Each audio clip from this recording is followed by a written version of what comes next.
hit subscribe.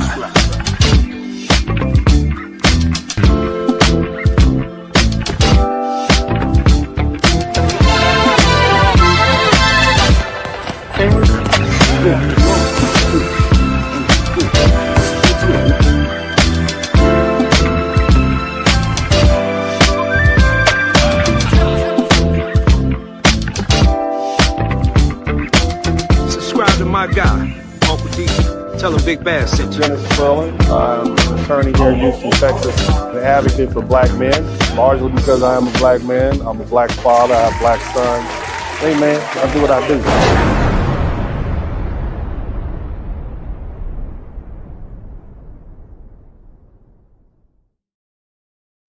What's up, everybody? Welcome to the broadcast. I hope everybody's having a good time. I hope you had a great weekend.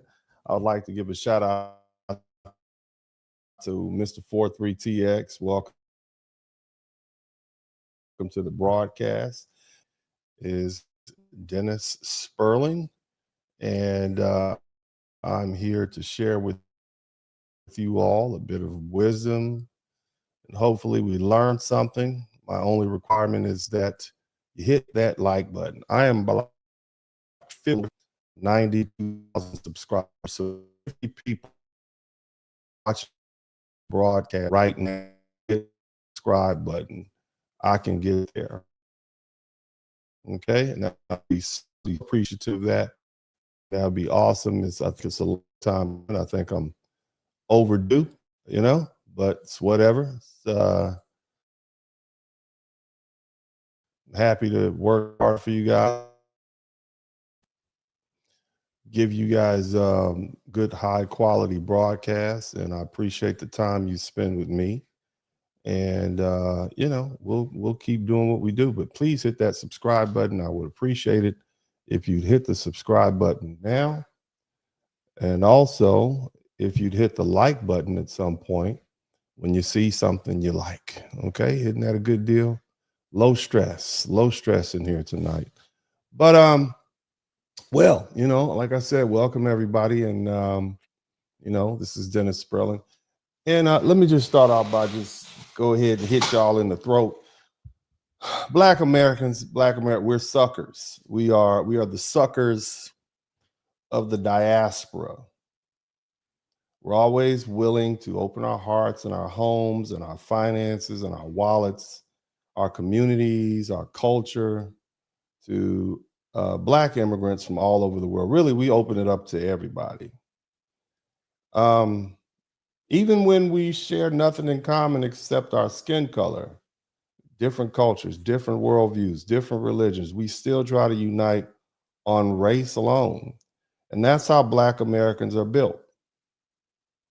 But what I've learned over time is that a lot of these people have tethered themselves to the Black American community and have taken advantage of it. They've been disrespectful. They've been openly hostile towards Black Americans. And we are finally having to wake up to a hard truth that a lot of these people do not like us.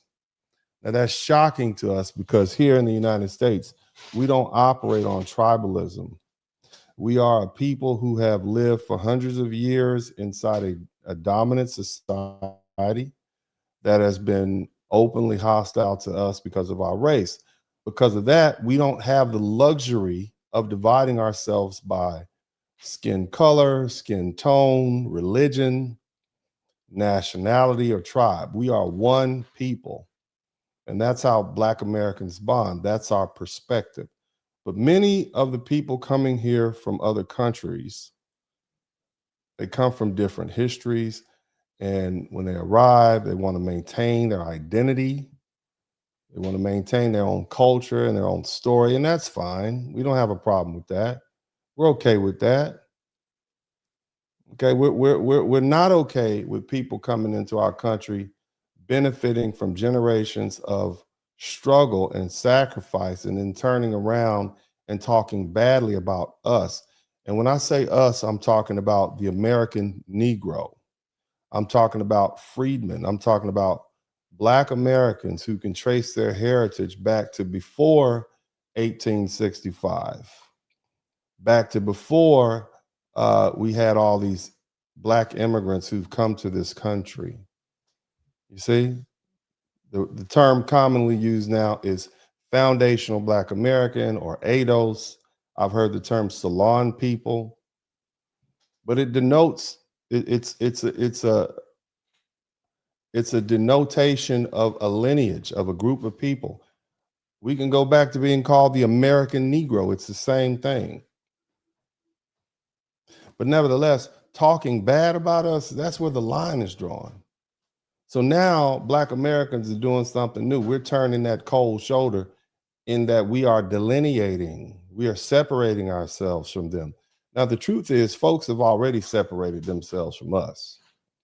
They already will tell you, oh, I'm not a Black American, I'm a Haitian. I'm not a Black American, I'm a Jamaican. I'm not a Black American, I'm a Ghanaian. I'm from Nigeria. So all we're doing is acknowledging the fact that they've already delineated from us. Now, recently, and I want to talk about what's going on in the news, Haitians and Somalis and other Africans who are losing their legal status or facing deportation have been calling on Black Americans for help. And many Black Americans have chosen not to respond. And I know some of us feel guilty about that, especially when it comes to Haitians who share the history of the transatlantic slave trade. But my hope is that by the time this broadcast is over, you'll understand why this reaction is normal. That big warm heart that defines Black Americans has had to be guarded because too many people try to take advantage of it. And once we walk through a little history and put everything into proper context, I think you'll have a much clearer understanding of why Black Americans feel the way we do right now. Now, temporary protected status, also known as TPS. Now, you're going to learn something tonight, as I say, and I hope that if you learn something, I should earn something. But we're gonna try to move through this quickly, okay? And of course, I want to acknowledge everybody in the chat room, but I want to keep this thing moving. Here's the thing. Temporary protected status, also known as TPS, for Haitians is ending. The Department of Homeland Security has officially set it to be terminated at 11:59 on February 3rd, 2026. Today is February 1st, 2026. And so TPS for Haitians is over. And that means the legal protection that allowed them to stay in this country, to work, to buy houses, to rent apartments, to start a family, which for some has been going on for nearly 10 years, it's over. You know, and they're going to have to leave the United States. Shout out to Mr. 43TX. Thank you for being the first person to contribute to the super chat. You're the first person to learn something. I guess you didn't know what TPS was. All right, I'm doing my job. I'm on it, baby. But let me get back to what I'm saying. So the thing is, this is a major change from previous administrations, which kept extending TPS over and over again. TPS is called temporary protected status because it's supposed to be temporary, right? It always was. It was created for emergencies, not forever.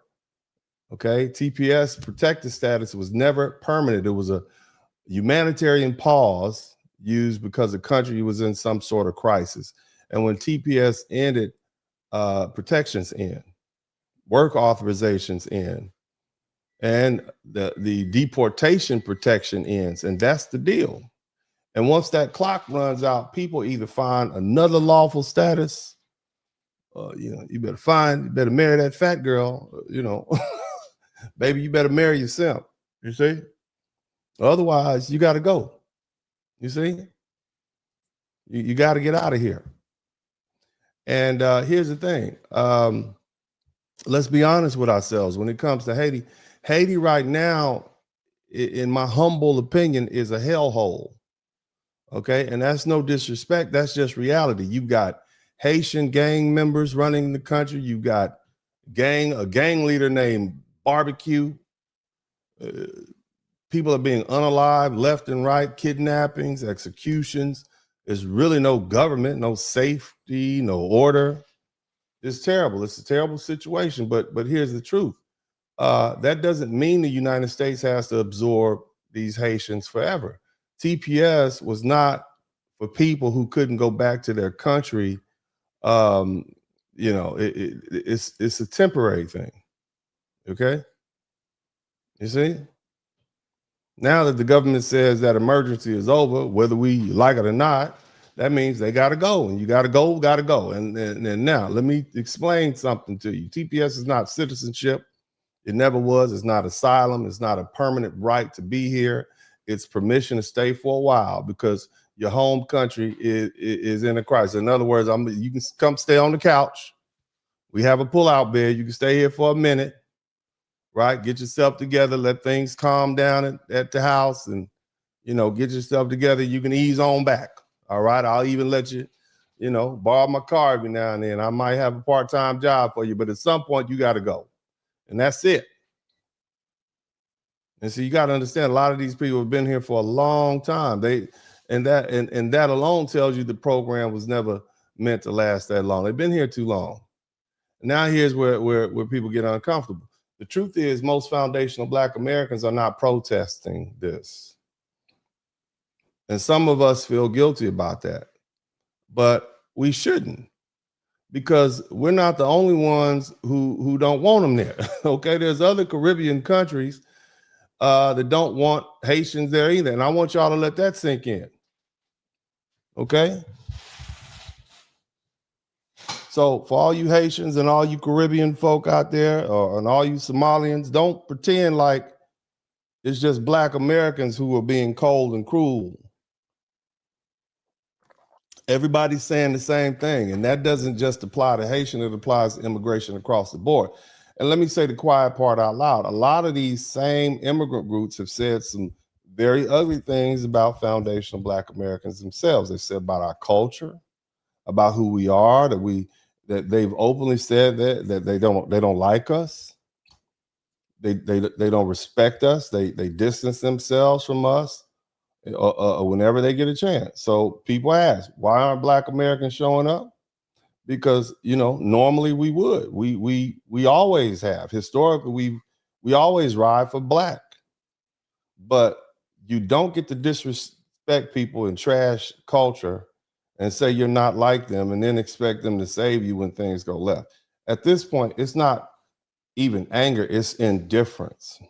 We are, as they say, unbothered. You go your way, we'll go ours. And this is what it looks like when foundational Black Americans stop carrying everybody else's problems. No guilt, no shame, and no apologies necessary. And it's sad. In fact, as far as for them, it's dangerous because they no longer reap the benefit of our protection. And the truth is, it's tragic because it didn't have to be this way. But still, you got to go. And that's how we're starting today. All right. Now, here's the thing, family. As I said earlier, we're not the only ones. We're not the only group of Black people. We're not the only group of countries that don't want the Haitians. Okay. See, once TPS ends, a lot of Haitians, they're scrambling right now. They're trying to figure out where they're going to go before they get booted out, before ICE comes around. You see? They might end up in El Salvador if they don't hurry up and get out of here. Somewhere in Ghana. And when you look at the map, really only two places can make sense for them to run to, Canada or the Caribbean. Now, Canada is the obvious choice for many, because it's a bigger country. They have social programs, a history of taking migrants. Shout out to all the Canadians. Y'all want these Haitians? Where all the Canadians at? You guys want these Haitians here? Huh? I mean, it's the obvious choice. So a lot of Haitians are running north. And the other option would be the Caribbean countries. Same, same region. Y'all next to each other. Y'all could, throw up some smoke signals and, maybe have a party or something like that. Same climate, same part of the world. You think that would be a natural landing spot, but here's the problem. Those Caribbean countries don't want them either. And that's the part people are ignoring. So again, we're not talking about Americans being hostile. We're not talking about foundational Black Americans being cold-hearted. We're talking about regional reality. These countries are saying, we'll take other immigrants, but we don't want these Haitians. And it's not because of race. It's not because of skin color, but because of instability, spillover, and problems and crime concerns and economic strain that they bring with them. So now you got Haitians looking for anywhere to land before the deadline hits. And what they're finding out real quick is this: the doors are closing everywhere, which brings us back to the main point. If the United States doesn't want to keep them, if Canada is being overwhelmed, or if other Caribbean nations are saying no, then why is all the pressure being put on Black Americans to feel guilty? Why is our responsibility to carry this? The truth is, we're not the only ones drawing boundaries. We're not the only ones saying enough. We're not the only ones saying this can't be our problem forever. Everybody sees the same situation. Everybody is reacting the same way.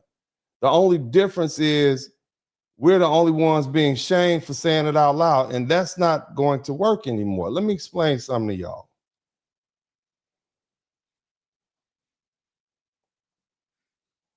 I want you to understand something.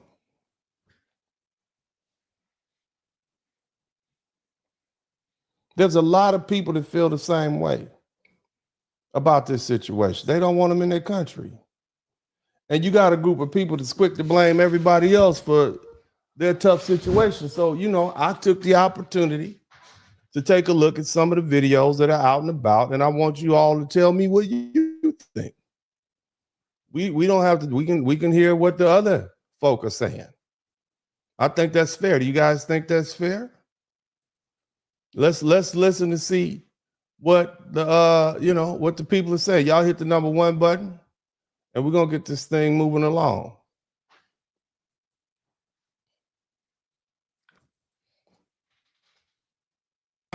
Almost everyone is saying they're Jamaican. Like, why lie, bro? If you're from Zimbabwe, say you're from Zimbabwe, bro. But it's getting out of hand now. Everybody's Haitian and Jamaican now. What's the obsession? Like, what's the obsession? Okay, Haitian and Jamaican. All right, they look that close. Are they that similar? Let's keep listening. It was not a utopia. It was just like any other society. There were tribal wars, slavery, and a lot of brutal acts done to other tribes as well. The richest man in history. We're going to catch him another day. Let's keep listening. Let's see what else we got to go. We just got them all in alphabetical order. Matter of fact, let's go ahead and listen to what Black Americans have to say about this. Y'all hit the number 1 button. Won't stop, huh? Y'all won't let it. Y'all got the most misconceptions of shit that I have ever seen. Stop listening to white liberals. Number 1, we not slaves. What is all this shit? Wait till all of us go, then y'all gonna be who you think gonna be next. Nobody. After all you gone, all the problems is gone. We can deal with each other. We brothers and sisters. We can handle our own shit. We've been doing it. As soon as you start coming over here, all the bullshit started. You understand? So when you go home, we gonna be straight. We're not going anywhere. You can't deport a to Dade County. You can't deport nobody to Detroit. We Americans, dummy. We're Americans. We're not going anywhere. Well, that's shout out to Urban Eagle. Let's see what else somebody else has to say. Y'all hit the number 1 button. I'm gonna try to keep it family friendly, but this is a very passionate conversation for a lot of people. People have a lot to say about this conversation, so I'm gonna just do my best to keep it as PG-13 as I can. Hit the number 1 button. Why y'all can't go home? Ooh, go home. Y'all hate y'all people that bad? Y'all hate y'all own people that bad where y'all don't even want to return back to your own nation? It's not just their people. They hate their people, their country. I've never heard of anybody that loves their country so much that they don't want to go back to it. I mean, if you meet these people that swept them down, they have not assimilated.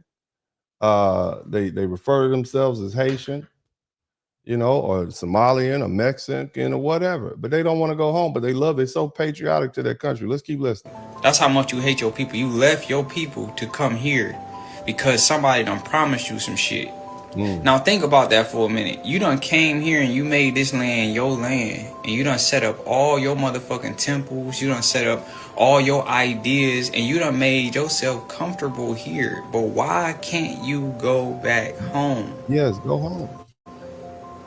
So we sitting up here gotta argue with y'all about who the indigenous people is when you motherfuckers is foreigners. Y'all don't even got no play in this motherfucking conversation, but y'all want to sit up here and talk. Take your bitch ass home and talk at your bitch ass house on your bitch ass land that you come from, that you ran from. Family friendly, family friendly, family friendly. Obviously. Sorry. End of discussion, ain't it?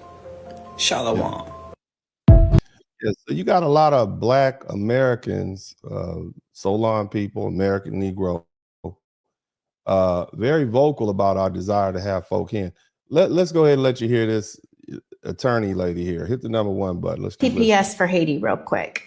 As of February 3rd of 2026, in like a few weeks, right? TPS is supposed to end for Haiti. However, it is tied up in the court system. There's a lot of legal action, a lot of lawsuits regarding it. You know, the courts are saying that, you know, it might not have been proper procedure for Kristi Noem to terminate it at this time, et cetera, et cetera.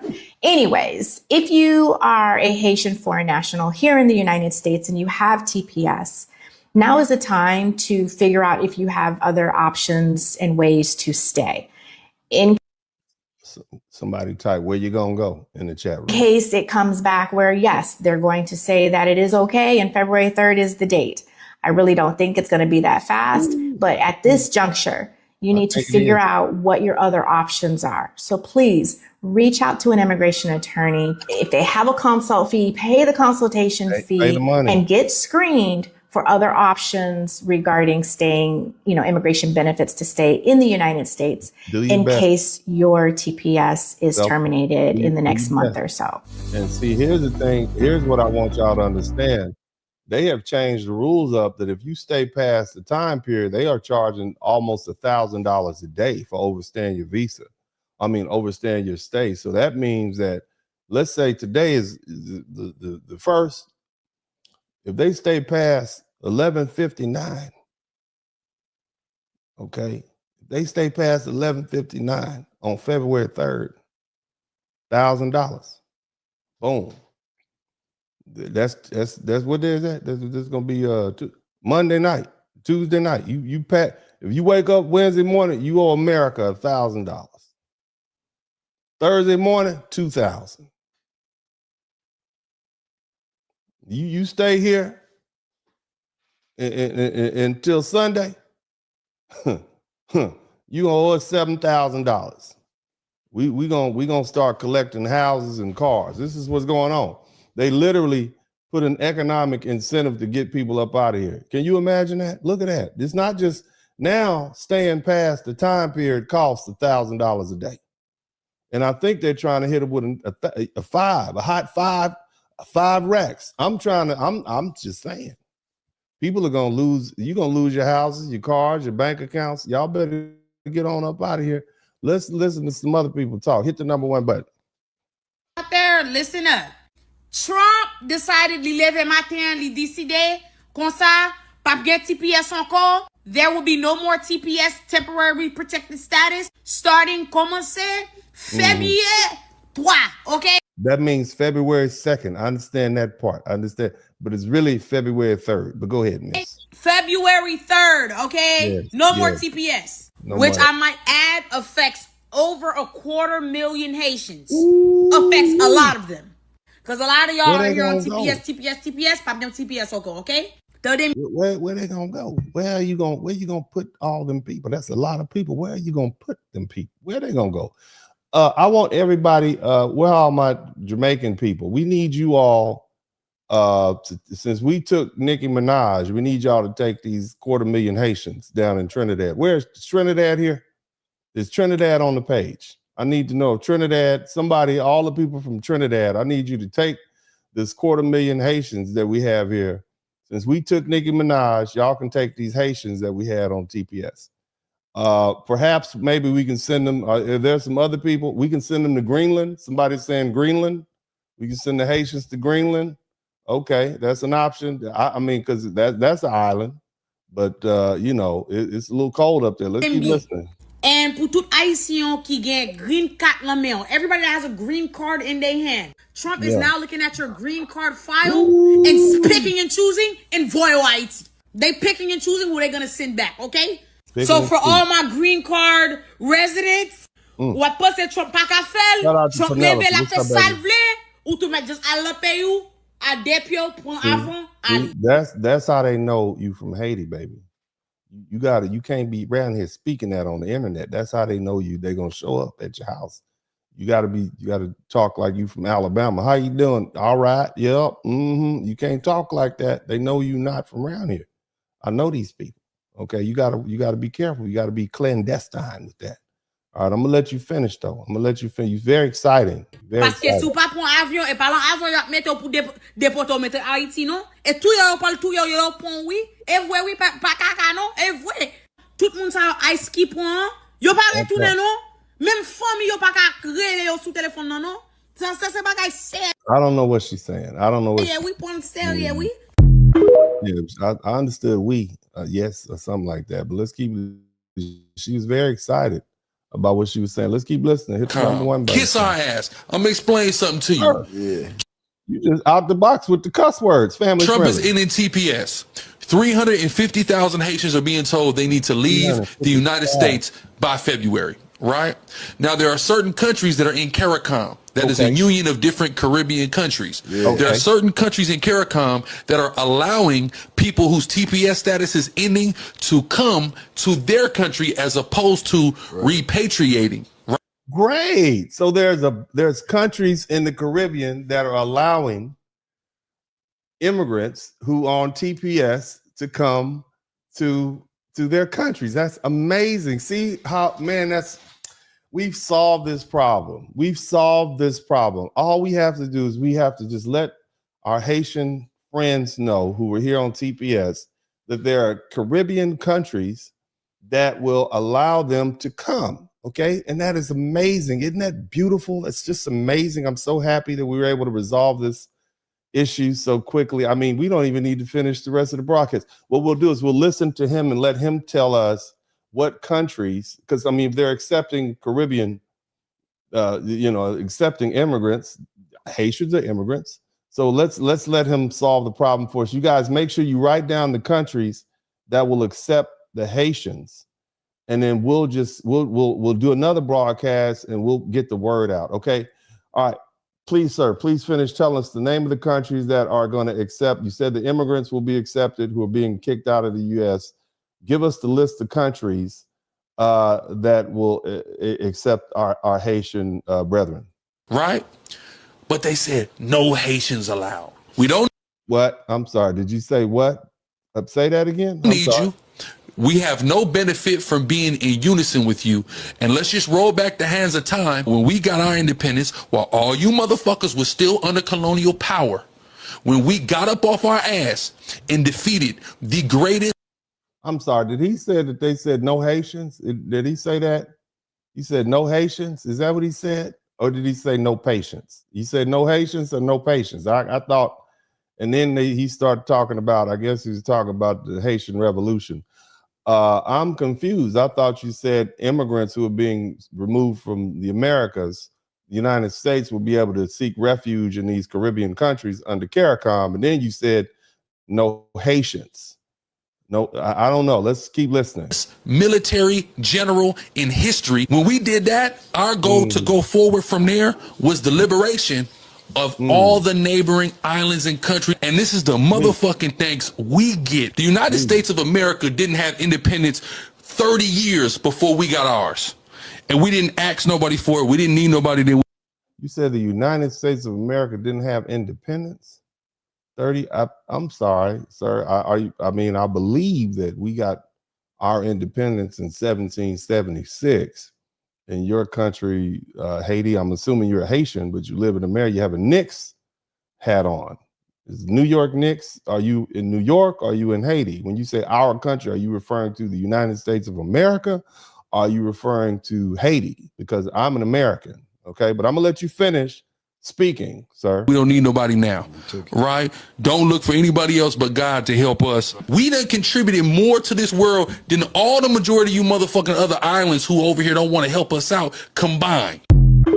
Oh my goodness, it sounds like they got a little beef, a little island beef. Somebody type island beef in the chat room. Sounds like these folks don't get along the way we. Let's keep. Maybe someone else can shed some. Haitian. That's wrong. There's actual history behind this that just has not been told right. We have an Indian, Spanish, Spaniard. Yeah, black. And black.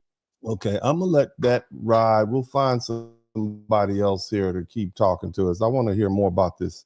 These islands, this beef that they have going on. Y'all don't have to worry about me. Y'all do not have to worry about me. The St. Kitts has entered the chat. They agreed to take U.S. migrants, but no Haitians allowed. Damn. Prime Minister Somebody type no Haitians allowed in the chat room. Drew said that his government has agreed to accept a very small number of third country nationals from the U.S. as long as they are citizens of the 15-member Caribbean community known as CARICOM and are not sexual predators, have no violent backgrounds, and are not Haitians. They agreed to take U.S. migrants, but have no violent backgrounds and are not Haitians. Not Haitians. Somebody type not Haitians in the chat room. You got 15 other island residents, citizens you'll take, but no Haitians. What's going on? Y'all don't like each other? I thought us Black Americans were the only ones that was xenophobic and didn't like other folks. Somebody type xenophobic. And what happened to Pan-Africanism? Where'd that go? So you all are specifically, you got 15 countries that you'll deal with and no Haitians. Everybody's excluding the Haitians? Really? Did we miss something? Because see, again, like I said, Black Americans, we believe in black first. You see, that's kind of where we are, black first, not nationality, not religion. You see, and you all don't like that part of y'all don't like our culture. You see what I'm saying? So I guess you wouldn't like that part of our culture either. Since our culture is, we don't have one, but that is part of our culture, that we accept all blackness under one umbrella. Remember, we don't have a culture, right? This is you all's, what are they? This is their superior culture. Let's listen to some more about this superior culture.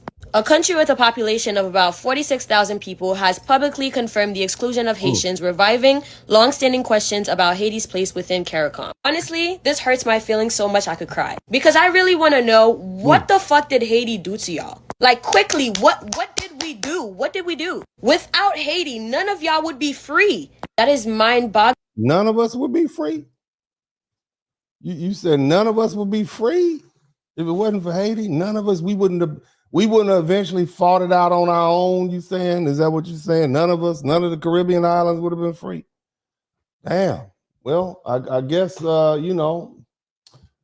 guess we'll keep listening because I don't understand why all these countries doesn't like, but it's all of them, though. That's a lot of them. Like, if all of them are saying they don't want Haitians, what is that saying? If all of them are saying that? Help me understand. If you got all these people, and we don't do this. Like, most Black Americans couldn't pick out one island from another. They didn't know if there was Dominica, Dominican Republic. I'm learning about new Caribbean islands every day. And y'all usually get 2 in 1. You got Turks and Caicos. You got, you got Trinidad and Tobago. Like, I feel like y'all should just pick an island and let that be a country, but y'all have 2 islands. Okay, but then let's keep going. To be excluded from the Caribbean. Why?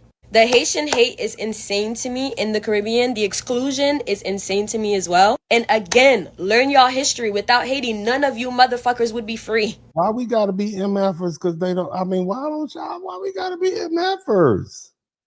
Why we got to be all these files? Somebody type family friendly in the chat room. Why do we have to be all these MFers, folks? I don't understand that. And it ain't you. But anyway, that's between y'all. Let's keep listening. Let's keep listening. But we continuously get shitted on for no reason. This Is it really for no reason if everybody doesn't like you? I mean, I'm just saying. I'm just gonna throw that out there. If all the people don't like you, all of them, all your little Caribbean neighbors, we already know the DR don't really, and that's your neighbor. They all like share a border. But all these other islands don't like you. What does that say?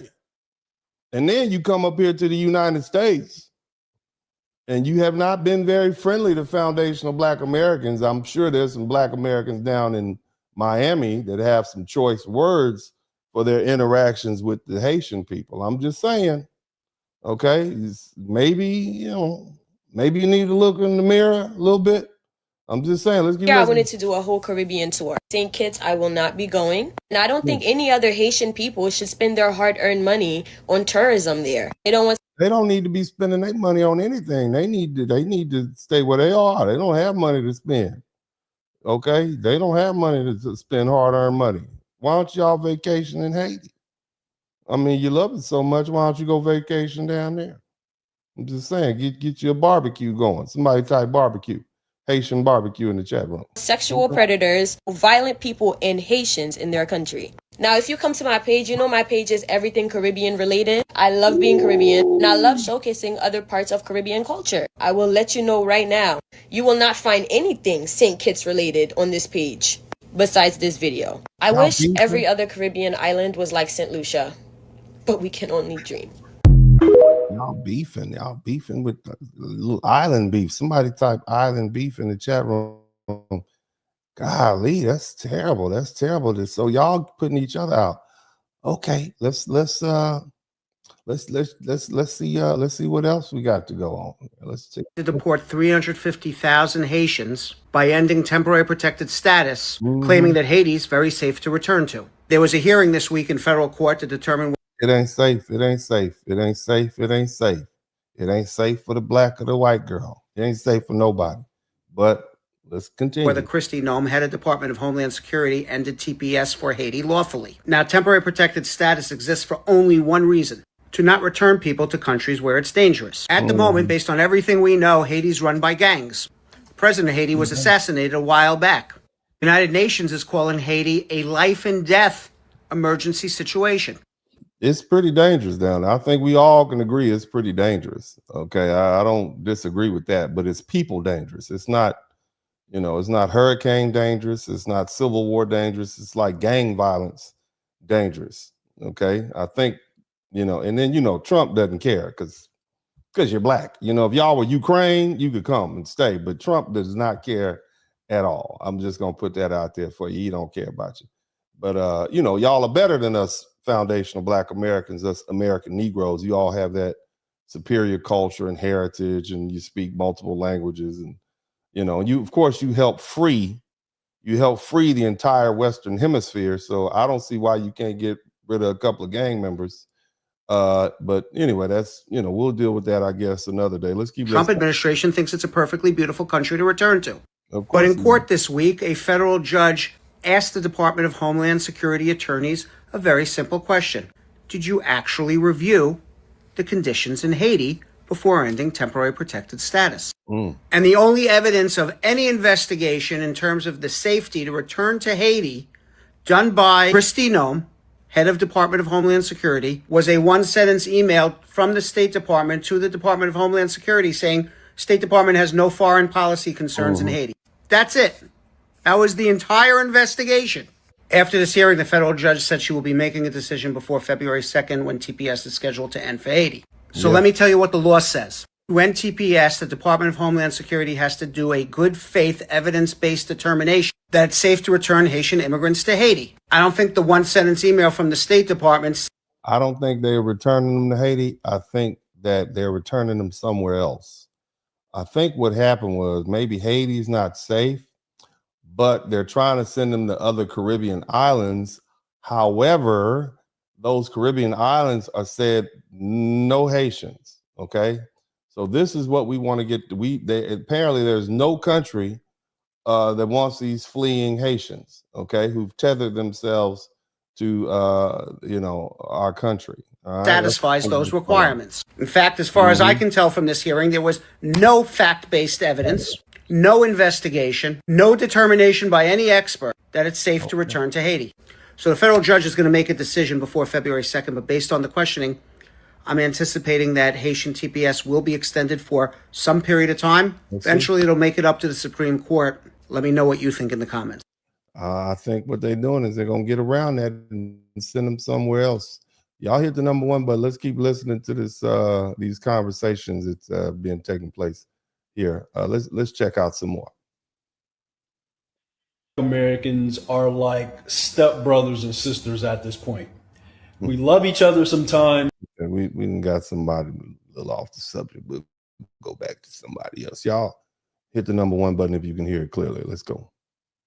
Ending in February 2026 for over 350,000 Haitians. I want to paint a picture for you guys. My husband was deported November 6, 2025, along with 120 other men that were handcuffed and shackled on a charter flight for over 10 hours. The way they treated them was so inhumane that a Haitian official on that flight broke down and he had to step away. Just to paint the picture a little clearer, they didn't remove the handcuffs of a man who had to use the restroom.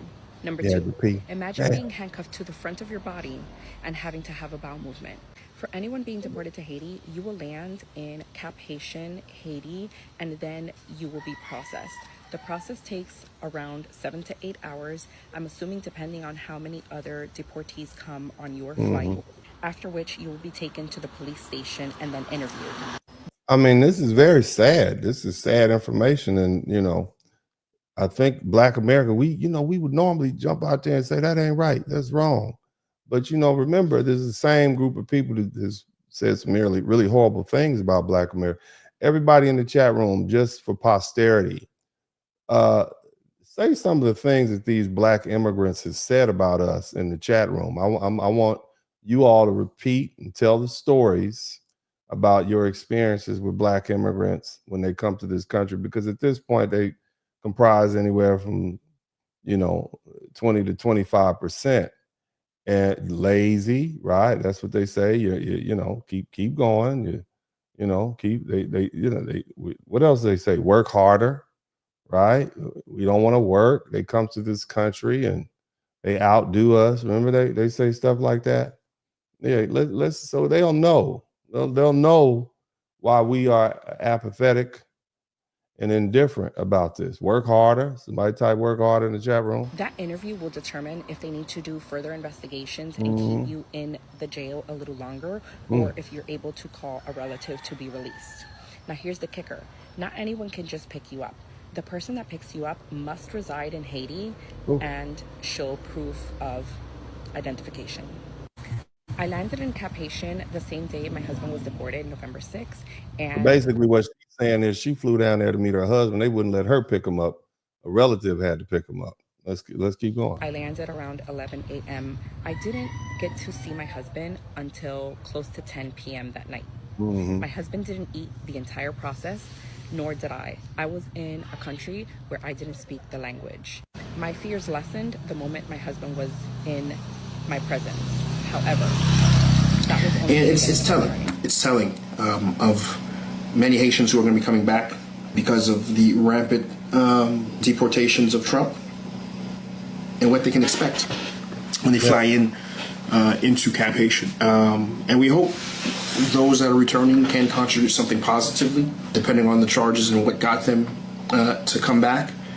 With a few folks who have been detained for. Now, some of these people were deported because they had criminal records now. Okay, so it's not like this is before the TPS. These TPS people kind of just came up here because they were having a hard time. Some of these folks being deported who are selling these sob stories, they conducting some activity that they shouldn't have here in the United States of America. Okay. So they're being deported and put on planes right after they with the orange jumpsuits on. So I just want y'all to keep that in mind before we start boo-hooing. I'm not accusing anybody of anything. I'm just saying it's a little activity. Somebody type PPP loan in the chat room. There's a lot of PPP loan deportations going on too. Okay, so let's keep that in mind. They got that money. They got that American money. Okay, and that was their last hurrah. Okay, somebody type whoop-dee-doo in the chat room. Deportation. It doesn't take much. You can take a mistake related to a disagreement with a wife or a girlfriend that lands you. You mean disagreement with a wife, or you mean you hit your old lady? That's what you saying? A disagreement? So you whooping on your old lady. That's called domestic violence, sir. That's a felony. That's what that's called, sir. So you up here fighting your old lady. Oh, okay. Well, you probably need to go home. You probably need to go on back to your superior culture if you're gonna be hitting women. Shout out to Sigma Rage. Somebody said blame the cats and dogs. I'm not about to sit up here and entertain that xenophobia from you, sir. In handcuffs under a charge that is accelerated to domestic violence, and now you can't, sir. You can't kind of water that down. That's serious business. You around here hitting people. You're hitting your old lady.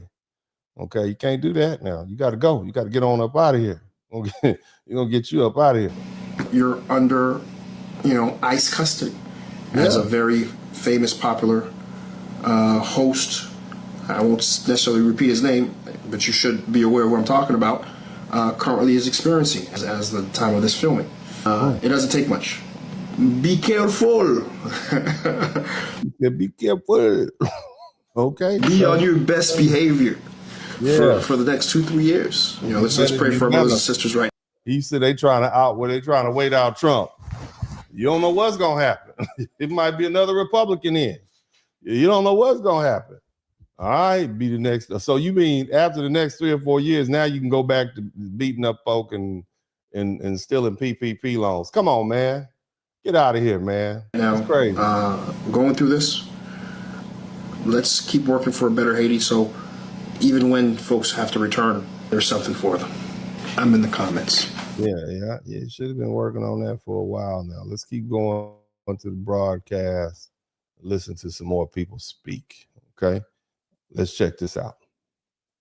Black people think that their black is far superior than this black because they come from this region and not that region, and they come from this country and not that country. When you start doing— Hold on a minute. Did you just say you hate when a group of black people think they're superior? You mean like they feel like they have a superior culture than another group of black people? Because seems to me a lot of black people who come to the United States will profess that they have a superior culture to us poor American Negroes, us culturalists, black Americans. It seems to me like that's what you folks say about us all the time. I'm just saying, just good old folk from the country, us cotton pickers, us cottons and such. I mean, it just sounds to me like that's kind of what you all have said. But I'm gonna let you finish saying what you want to say. But we might have to keep this particular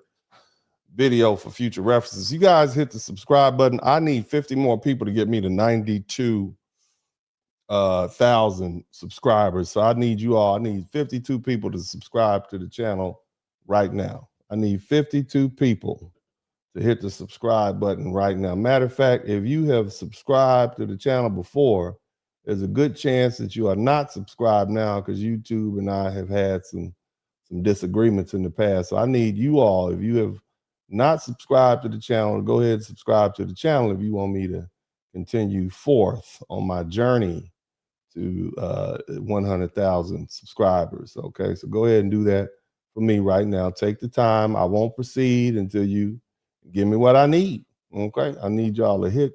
I need 52 people to get me to that magic number of 92,000. All right, so y'all go ahead and do that right now, and I certainly would appreciate it. Let me see where I'm at.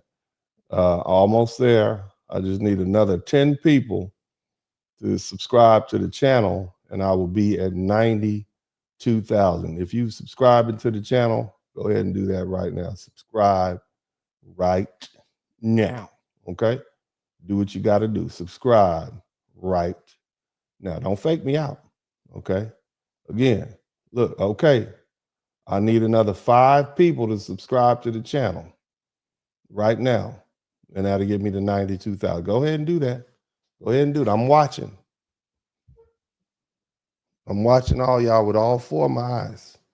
Okay, go ahead and do that. Matter of fact, I'm gonna take this opportunity, take a little quick break. I want to introduce you to the person here who's a rising star on the Dennis Spurling podcast, someone that you all may or may not know. And you guys make sure y'all give a hand clap. This is Baby D.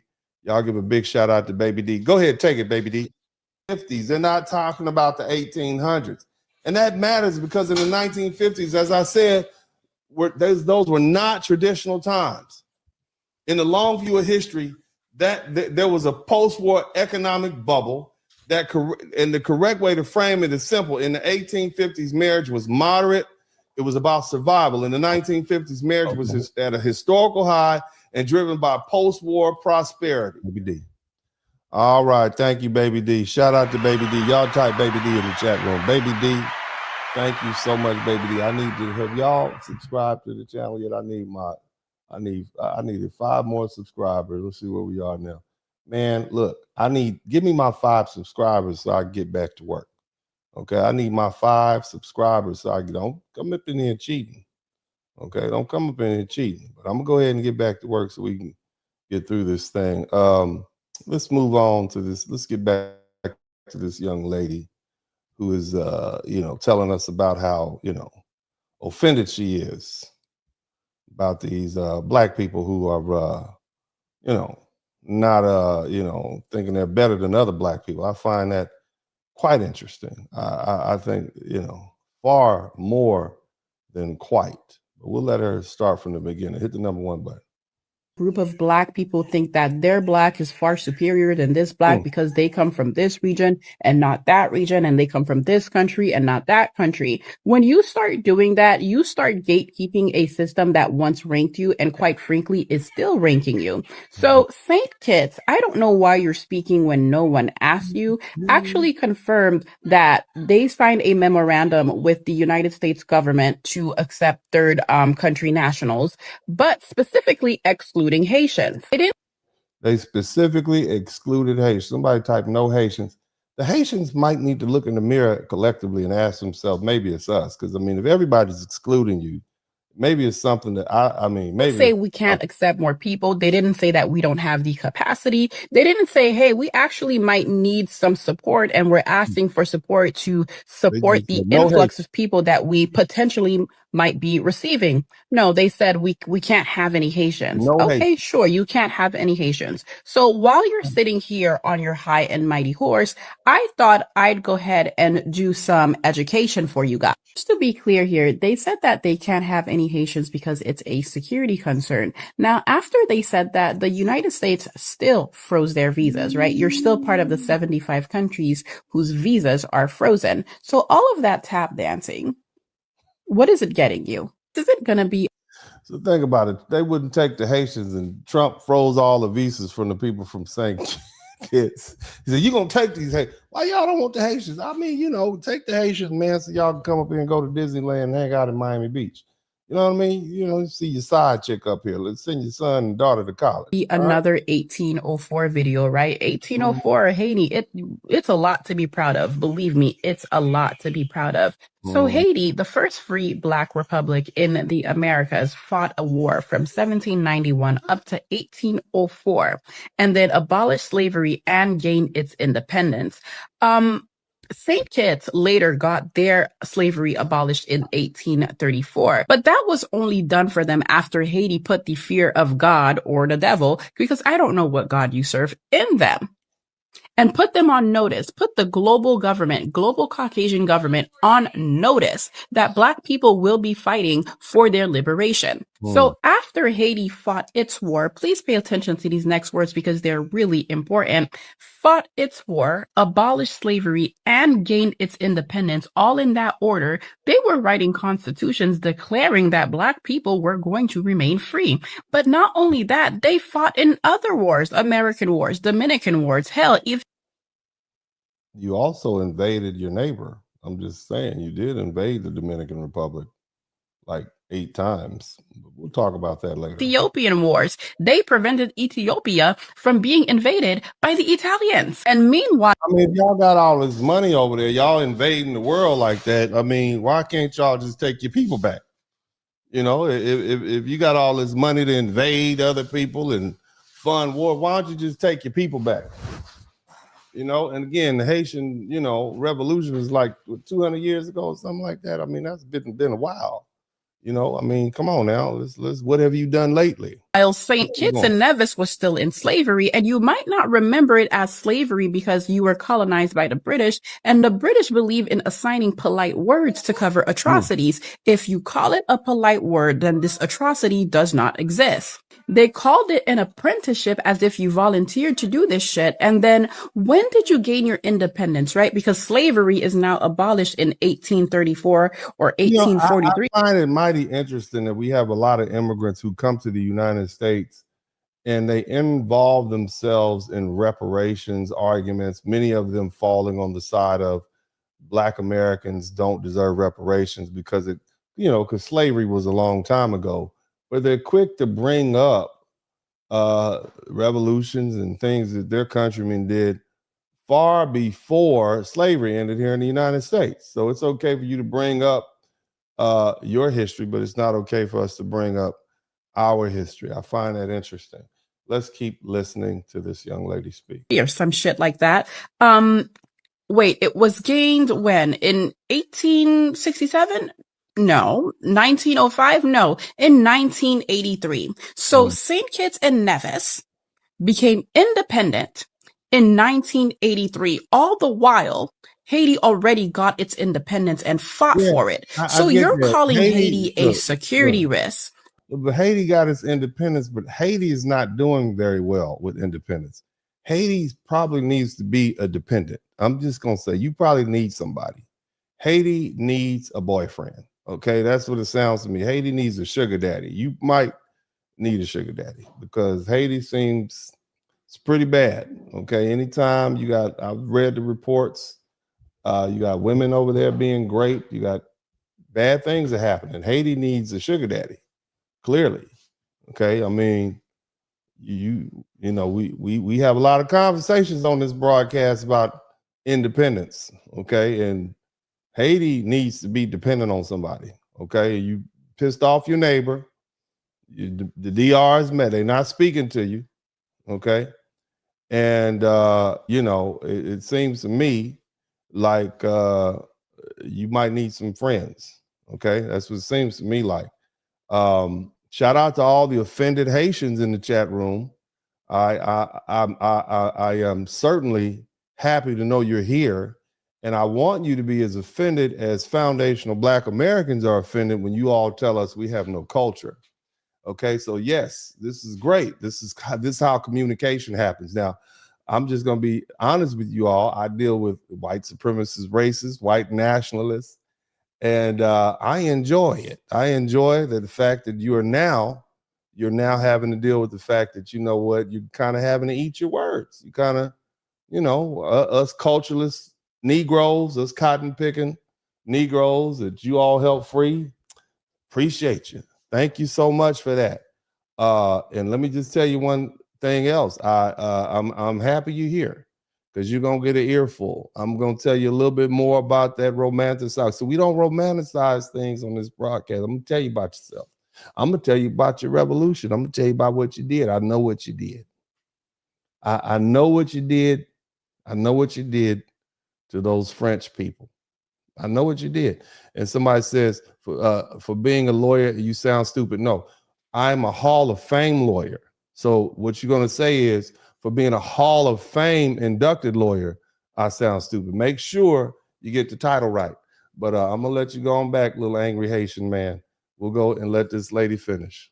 Right? So let me do some more education for you. Where there exists high value resources will exist conflict. And while St. Kitts is going around saying that Haiti is a security concern, the only reason why you know peace is because you have no resources that they want. Shout out to Alonzo. If foreign governments are not in your country trying to push their foreign agenda, it is because you don't have anything of high value that they want to control. All the while, Haiti has been treated as a nation that should not know peace, as a project to manage, and not as a people who deserve to operate their own government and manage their own. Now I find it interesting because see, you all are connected to another island nation, and it's right next door, and they pretty much have a favorite status with even the Trump administration. So, and it's the same island. Okay, it's the same island. Y'all on the same island. So you saying your little side of the island has no resources, but the other side is like a favorite trading partner with the United States in the Caribbean? I need a better understanding of why, because to me it just sounds like excuses. Maybe you need to work harder. Somebody type work harder in the chat room. Maybe y'all need to work harder. Maybe that's what it is. Okay, same stuff you all tell us. You know, no culture. See, it's offensive when people kick you while you're down, isn't it? It's upsetting when people do that. That's what you've done to us. And I'm not just directing this at the Haitians. I'm talking to all you immigrants out there. You wonder why Black Americans are the way we are with you all right now? You can't blame Tariq Nasheed for calling you Tethers. We've all felt the same way. He just put a word to it. God bless him for it. We've been having these conversations amongst ourselves. Shout out to April Thompson. We've been having these conversations for ourselves for at least 20 years. I've heard them goddamn Africans. I heard a lot of people saying that. Okay, before we even knew what the concept of a tether were. We talk about them damn immigrants all the time with their black ass. I've heard plenty of elderly Black persons say that. That funny ass food. I've heard it. Them Africans. Okay? It's just now people are more vocal about it. And it's offensive. It hurts your feelings, does it? Right? But see, the thing is, it's only so long. You all don't know my people. See, Black Americans are very patient. We're very kind. We're very tolerant. But once we, really decide to bear down, we bear down. Remember, we're the people who outlasted white supremacy racism in the United States. And I did a broadcast the other day, and I explained that the Nazis learned their racism from the United States. And then the Nazi who learned his racism from the United States by going to Arkansas, University of Arkansas, Fayetteville, then took that down to South Africa. So the worst racism that you've seen in the world was learned here, and we dealt with it. And so that's why we're such a patient, accommodating, and loving people. Shout out to my Black American brothers and sisters. We are patient. We are kind. We do what we have to do to survive. And you all came over here and took advantage of it. And now, we've turned off the love, so to speak. But I'm gonna let this little lady continue giving this, this is quick history assessment. Go ahead. Own resources. Haiti has contracts to minerals that have not been explored. Haiti has gold. Haiti has copper. Haiti has iridium. Haiti is fighting to keep its resources to itself. Well, then, you know what? Y'all can keep them to yourself, and you can keep your people too. That's what the rest of the country is, the rest of the world. Keep your people and keep your resources. Sell them to yourself. That's what you do. Okay. This is how it works. Okay.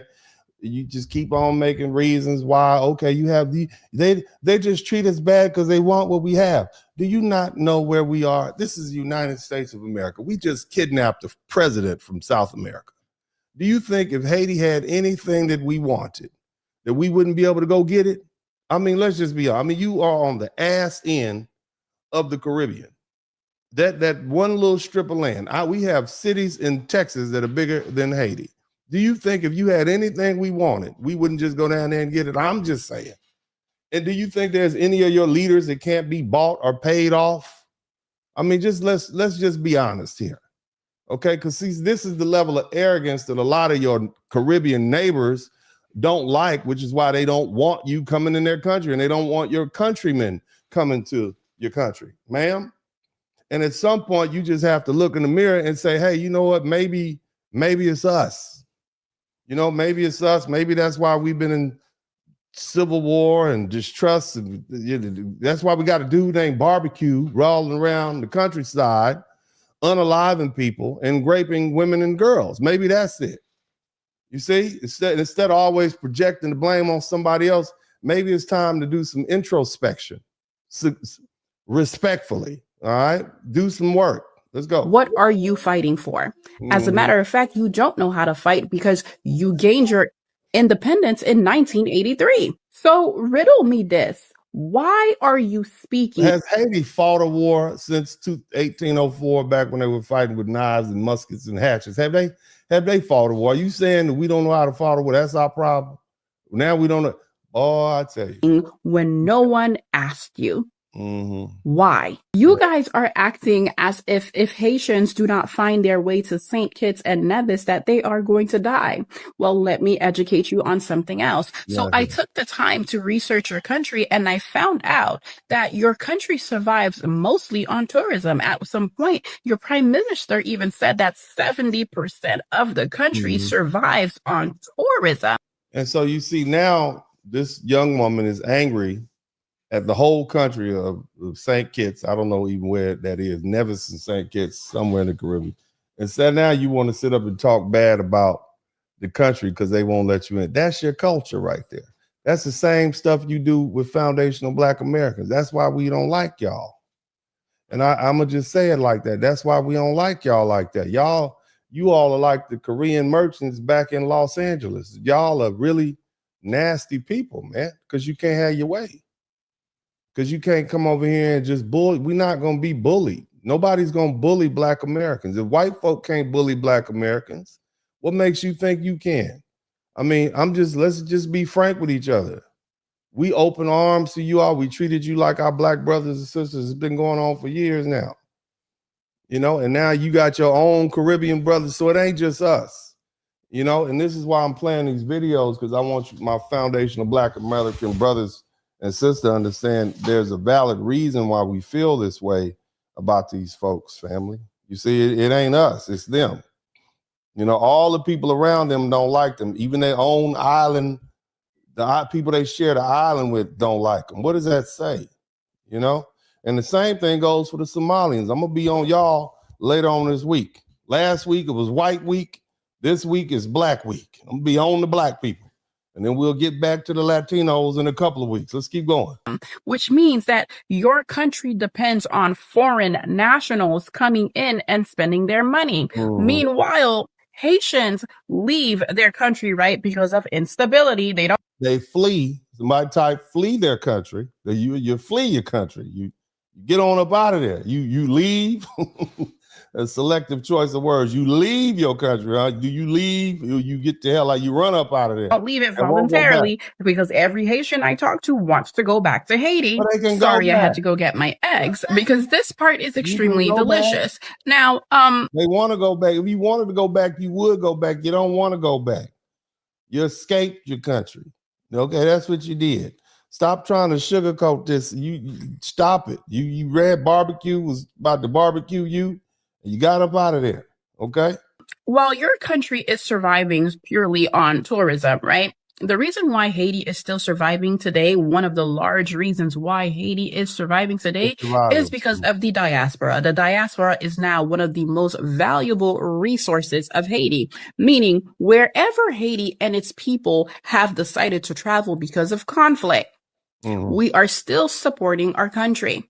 Haiti's diaspora is worth at least $5 billion.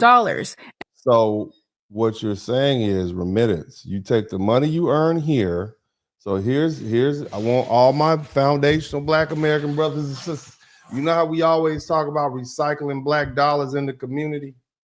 You know, we always talk about recycling Black dollars in the community, spend money with Black businesses. Well, what happens if you're spending money with a Black business owned by a Black immigrant? And then they take that money and they send it back to Nigeria or Jamaica as remittance. It does not come into the Black community. So we've been wondering where our money is going. I want you to think about that. These folk come in, they start businesses, they open up their businesses. We spend money with them on the strength that we all Black. And then the money goes back to build a house somewhere in, you know, Accra, okay? Or I don't know, Montego Bay. So I just want y'all to understand that, family. Just keep that. These folk are somewhere between 25% of the population of Black people here in the United States. So let's just keep that in mind. That's why Trump has shut that down. He put a lot of money. He put some financial penalties on that. So she just admitted the reason they're alive right now is because the Haitians are going to different parts of the world and taking money and sending it back to Haiti. So the money is leaving the communities that it should otherwise be circulating in and going other places. So y'all just be mindful of that. Whatever you think about it, you know, so all the issues that foundational Black Americans are dealing with are not necessarily because of something that we've done wrong. It's because since 1965, since the Hart-Celler Act, we've had an influx of people whose loyalties and culture is not tied to our own. Okay, even some of the domestic violence and the gender war stuff, a lot of that was imported from other places. So we have to begin to give ourselves grace. And the more we study and the more we review, the more we learn together and more we build, we'll realize, man, it really wasn't our thing. We were fine before all these folk. I mean, we had issues, but it wasn't like this. And these folk came here and it exacerbated some of the issues that we have. I just want y'all to keep in mind. So yeah, you know, let's keep listening to this young lady. And that $5 billion goes back home. Mm-hmm. What is your people doing for you? So please understand that if Haitians do not go to St. Kitts, they will be all right. They will be all right. So thank you so much for letting us know unprovoked that we can't come to your country. And to the Haitians watching this video, please don't internalize it. Because why would we want to align ourselves with people who allowed a foreign government to call their slavery period an apprenticeship, and people who did not fight for their independence and only gained it in 1983?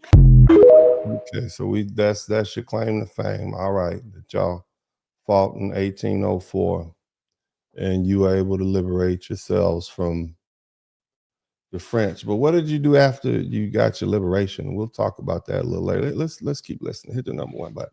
Seen that coming from a mile away. I seen that coming from a mile away. I seen that coming from about like 20 football fields away. I mean, he paused the immigration thing for the Haitians. So, I mean, this was bound to happen. But it really does suck because it's just like, imagine coming here and spending like 15, 20, even like 10 or 5 years here, and now you're going to get your ass kicked back out. Like, what the fuck? Yeah, that shit is bullshit. Like, no, imagine... That's called temporary, brother. That's called temporary protected status. So now you're no longer protected. That's what it's called. Y'all subscribe. Having like a house here, land, family, businesses, all this extra stuff, all this stuff. And now your ass finna get booted right the fuck back. Right the fuck back to the gulag. Not only that, even if you are like a citizen of America and you're Haitian, I would still be careful because like, you remember how they like treated the Hispanics? And remember how they treated the Americans with Hispanic last names or like Hispanic first names or anything in general? Like, you remember that one white guy that got pulled over because he had a Hispanic last name? Yeah. Just because you were born here and you're Haitian does not mean like you're safe or you won't get your ass, you know, fucked with or anything like that. And yes, that includes me too. Family friendly. Let's keep going. Me too. But with me, like my last name isn't really like a common Haitian last name. Like you wouldn't be able to tell. Like there's Americans with my last name too. Like Americans, like Black Americans. Like that shit is so lame. It's so petty. Let me get this straight. So your name is like a Black American's name. So you hiding up in here amongst us. That's what you saying, brother. You out here hiding. All right, that's fine. Carry on. Keep hitting the number one button, y'all. Let me know if you can. Like, why? What's the reason? What's the real reason behind it? I already know what's the real reason behind it, but it's just like, bro. And it's like the real reason behind it is because you're Black. That's why they're sending you home. And the real reason it's happening is because Black Americans are not out in the street supporting you. I need 5 more people to subscribe to the channel so I can hit that 92,000. Okay, you all, plenty of people in here. I know there's at least 5 people who haven't subscribed to it. Actually 4. Okay, I need 4 people to subscribe. I need 3 people to subscribe to the channel. I need 3 people to subscribe to the channel so we can get 92,000. Y'all go ahead and do that. 3 people, take the time, subscribe to the channel so we can get 92,000. Let's hit that goal. It's like, yeah, you have your bad immigrants, but it's just like you have your good ones too. And Haitians are very hard workers. Like, Haitians are good workers to have. Very trustworthy, very loyal, very, Well, why is it that the rest of these Caribbean countries don't want you there, sir? If you're that good workers, and are you bringing anything else to the table that maybe is acting as a deterrent? I mean, I'm just saying, is there something else we should know? Is there another reason why? Because it can't just be work harder. Maybe you should just work harder if you're a hard worker. Like, we don't play about our education. We don't play about our money. We don't play about our family. We don't play about none of that stuff. So it's just like. So we're not like those Black Americans. We're not like them. Why would they put us out? No, why? Okay. Yeah. We're not bad. Okay. And it's like everybody has a different story too of like why they left Haiti. And some of them, like some or most of them are similar, but it's like I feel bad for the Haitians that like, how can I say it? Because of course I'm Haitian myself, and I've had multiple conversations with multiple Haitians, but I feel bad for the Haitians that have told me like if they go back over there, they'll get killed or something like that. Like there's some people that literally, if they go back there, they'll get killed just off like other people being jealous that they left the country and then all this extra shit. And then you got some people that be getting into shit that left the country or got put in the middle of shit. There's some shit going on over there. I thought y'all was good people and work hard, mind your business, focus on your family. I thought that's all y'all were doing. You doing some shit. That's what excuse my language. All my Christian folk up in, all my Jesus love people. So there's some shit going on. That's what apparently. Maybe that has a lot to do with why all these other Caribbean countries don't want you, because y'all bring shit with you. Use your words, not mine. Shit, you said shit. Okay, that's what you said. I didn't say that. All right, let's keep listening to the young man. And they left the country, and it's like if they go back, they'll get killed. So I'd just be like, bro, like. No, I ain't never. I'm be honest with you. When I go different places as a Black American, I don't have these problems. They happy to see me coming. I don't overstay my visa. I leave. I spend money. I hang out at the beach. I go to the little shopping places, eat their food, and I ease on back to the house. I don't have these problems. Okay, I don't think there's any country in the world that would say, well, when these Black Americans come over here, they get to shooting and raising hell and stuff. We don't do that.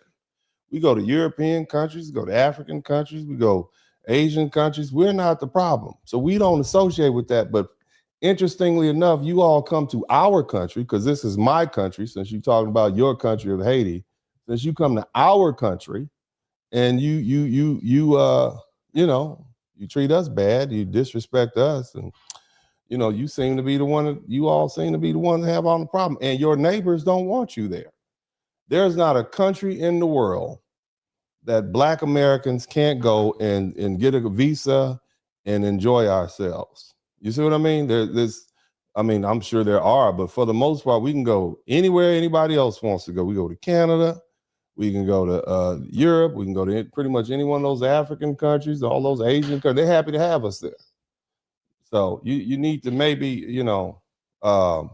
maybe y'all should have been a little nicer to us. Maybe that's what you should have done. Let's keep going. And with the gang violence that's going on over there, don't get me wrong. That's the Haiti shit. has its good parts and its beautiful parts and its peaceful parts, but it's just like the gang violence over there is ridiculous. Like it's gotten ridiculous. And so where does that come from? That sounds like a cultural problem, sir. That's that superior culture. You see, culture brings about these things.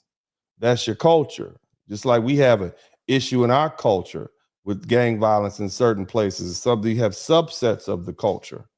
Okay, so let's just think about that. So it ain't all just working hard and we good people and we don't bother anybody. Seems like you have some issues with your culture, and the other Caribbean countries are now saying, we don't want them here. But yet you would have us all believe it's our problems as foundational Black Americans. We're the ones at fault. And now we're resting, but you all want us to get up and come out here and protest for you all. You want us to lock up and link up on some, Black empowerment, some Pan-Africanism, and you all don't even like us. You all have been disrespectful to us. And again, this goes to all of you Africans and all of the Caribbeans. All of y'all have been saying, this is what Black Americans are saying. This is why collectively, number one, we're resting. And number two, we've delineated. Same thing as you've done. And I'm, let's keep listening. And it's unfortunate. It's a very sad situation. It's a very sad situation that's going on. But even if I wanted to get Black people to galvanize to say, hey, well, we should do something about this, they'd say, hell no, them people don't like us. And I think any thought leader in the Black community has figured that out, whether it's Democrat or Republican. They've all figured out that, look, we're checking passports at this point. We're checking birth certificates to see where these people from, because they've demonstrated a lack of loyalty, whether we're talking about the governor of Virginia or that guy running for Congress, Byron Donald. You all are against the agenda that we're pushing. How can we support you all? It's very traitorous, on some, Black empowerment is very traitorous. Let's keep It's like, why send those people back to oblivion? Because they're Blacks. Not only that, I'm pretty sure they're still dealing with stuff from the hurricane too. So it's like, really? damn. There'll be another hurricane they're dealing with too. Like, yeah, what the fuck? And it's crazy. For us being like the pearl of the Caribbean, being like the first Caribbean island to like abolish slavery and, gain freedom and, paved the way for like other Caribbean islands and the world in general, we sure do get treated like shit. Like that shit is so fucking. That's because that was like, over 200 years ago, and that's why. And you didn't make the best out of it. That's the other thing. Okay, that's what's going on. So you did that one thing good over 2 centuries ago, but since that time period, it's been pretty much one catastrophe after another. And we just relied on what happened 200 years ago. We wouldn't move on as a group of people, here in the United States or anywhere else. Let's keep going. And insane. That shit is so fucking insane. We're not wanted in America. We're not even wanted on our own fucking island, Hispaniola, bro. Like, so you saying the Dominicans don't want you either? That's your island? I thought y'all shared it, but let's keep going. We can only stay on, like, damn near all of them. A lot of them has to stay on one side. They can't go to Dominican Republic. And why is that? They should why is that? Why is it that you can't go to the Dominican Republic? Let us know why you can't go there. Why is it that your neighbor doesn't want you to go there? The surrounding islands don't want you there. Canada doesn't want you there. The United States doesn't want you there. All 15 members of CARICOM don't want you there, except St. Lucia. What does that say about you? At some point, you're going to have to start looking within and say, well, maybe, you know what I'm saying? Maybe it's us. Be able to, because that's a whole nother topic to talk about too. But like I said, they should be able to. It's not like they're banned from Dominican Republic, but it's like, bro, you might as well ban them from Dominican Republic the way they get treated. And why are they treated like that? That's the question, And I think here in the United States, we don't really examine that because we don't care. As far as we care, all of those, we can't pronounce the names, we really can't find them on the map. If it ain't Texas, Florida, New York, California, or some state, we know where Hawaii is. That's pretty much the only island. We know where that island is, and that's about it, okay? Everything else is pretty irrelevant to the typical American. So we're ignorant in that regard, but by the time I finish with this broadcast tonight, we'll have a better understanding of what's going on and why. Like, am I wrong? Am I tripping? And when I say they should be able to go over there, I mean they should be able to go over there and be comfortable. Because yes, Dominican Republic and Haiti are 2 separate sides, but it's 2 separate sides making a whole fucking island. It's no fucking point. Like, it's no point. So this guy is basically saying they should be able to go to the Dominican Republic and stay and be comfortable. That's what you're saying. Okay, I get it. All right, let's keep going. Treating each other like that. The way that the Haitians and the Dominicans treat each other, like literally damn near the same ethnicity, same damn near alike. Like, so you damn near the same alike, but you all constantly say the Dominicans don't like you because you're racist or they're racist. All right, let's deal with that. it's no point, and it's not like it's a canyon separating both sides either. Like, it's a military. There's the Dominican military dudes is over there. y'all on the same island, and even if y'all weren't, like, why?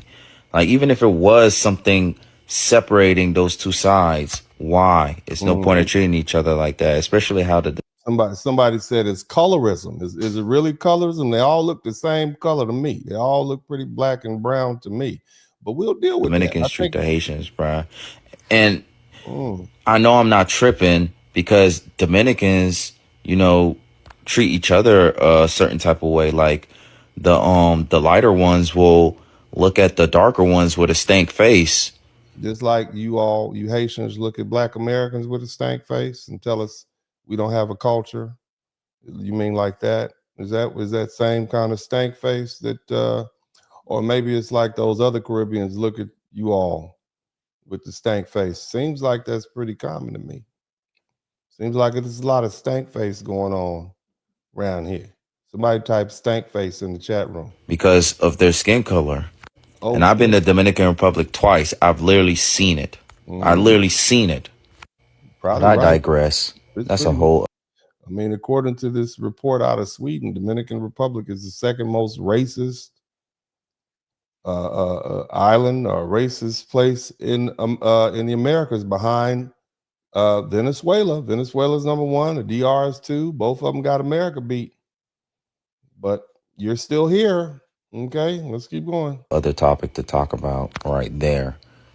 But yeah, shout out to I find it so weird. Like, where are the people that claim that they are Haitian and they're obviously not Haitian? Like, where are the wannabe Haitians? Like, where are the people that claim to support Haitians? Like, where are those people at? Maybe you don't have a lot. Maybe there's a reason for that also. Okay, let's keep listening, sir. Crickets. Yeah. Like, I ain't see no repost, no petition, no nothing, no kind of support, no kind of nothing. Don't watch the But everybody want to be Haitian, right? Everybody. No, they don't. Yeah, c'est vrai. But I know damn well that y'all didn't think that I was gonna get back on my platform and not address the No, this is Al Gore's internet. This is Al Gore's internet. bullshit policy that St. Kitts has against us Haitians, as far as us going over there and seeking asylum in their country. I know y'all didn't think that I was going to skip that. Ufu? So it all starts with the U.S. striking a deal with a couple of countries from the Caribbean, one of them being St. Kitts and Nevis, right? Now, St. Kitts prime minister decides to issue out a statement letting everybody know, yes, we have agreed to these terms, to this policy. We're going to go through with this. We will be accepting the people that America, the United States, sends our way, except Haitians. We're going to accept everybody but Haitians. And they cite security reasons, right? Somebody type no Haitians in the chat room. All these people don't want Mind you, the entire deal is based on sending non-violent, non-criminal people who are only seeking asylum. They think the non-violent ones are violent. That's what they're saying. That's amazing. What have y'all done to these other Caribbean islands, ma'am? What's going on? Man? Right? They just need help to their country. And this country, a Caribbean country at that, other black people don't want you there. Okay. Decided they were going to make it very clear. We'll take everybody but Haitians. Damn, that's embarrassing. They get OD backlash. Not just from Haitians, but from all of the Caribbean countries, talking about how dare you? How fucking dare you? You don't feel shame? I don't think so. Like you're glad, you're happy to be the white man, the United States puppet? How dare you open your mouth? How dare you in the United States? How you talking bad about people that are in their own country that don't want you there, and you're in the United States talking about the white man's puppet, and they're in their country? Think about that. You came to this country to sit up under the white man. You have your own black country and black government in Haiti that you can be at right now. Okay, but you decided to pack your stuff up, leave your all black country run by black people, black police force, black empowerment everywhere you can see, and you came to the whitest of white countries here in the Western Hemisphere. Okay, see, black Americans have been here. We've been here for hundreds and hundreds of years. We don't have another country. There's no flag of black America. We don't have a country. Where you going, man? I'm gonna go visit Black America for the weekend. Me and the wife are gonna go hang out. There's nothing to that.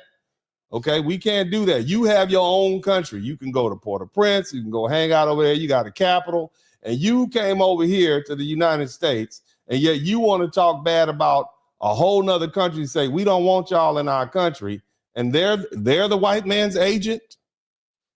Damn. I mean, I'm just saying that logic is quite convenient, ma'am. Dare you speak for you? your country and say that you are not going to accept one of your brothers and sisters, your neighboring islands? Like, how dare you? Oh, wow. And responsible. Maybe you're not the good brother.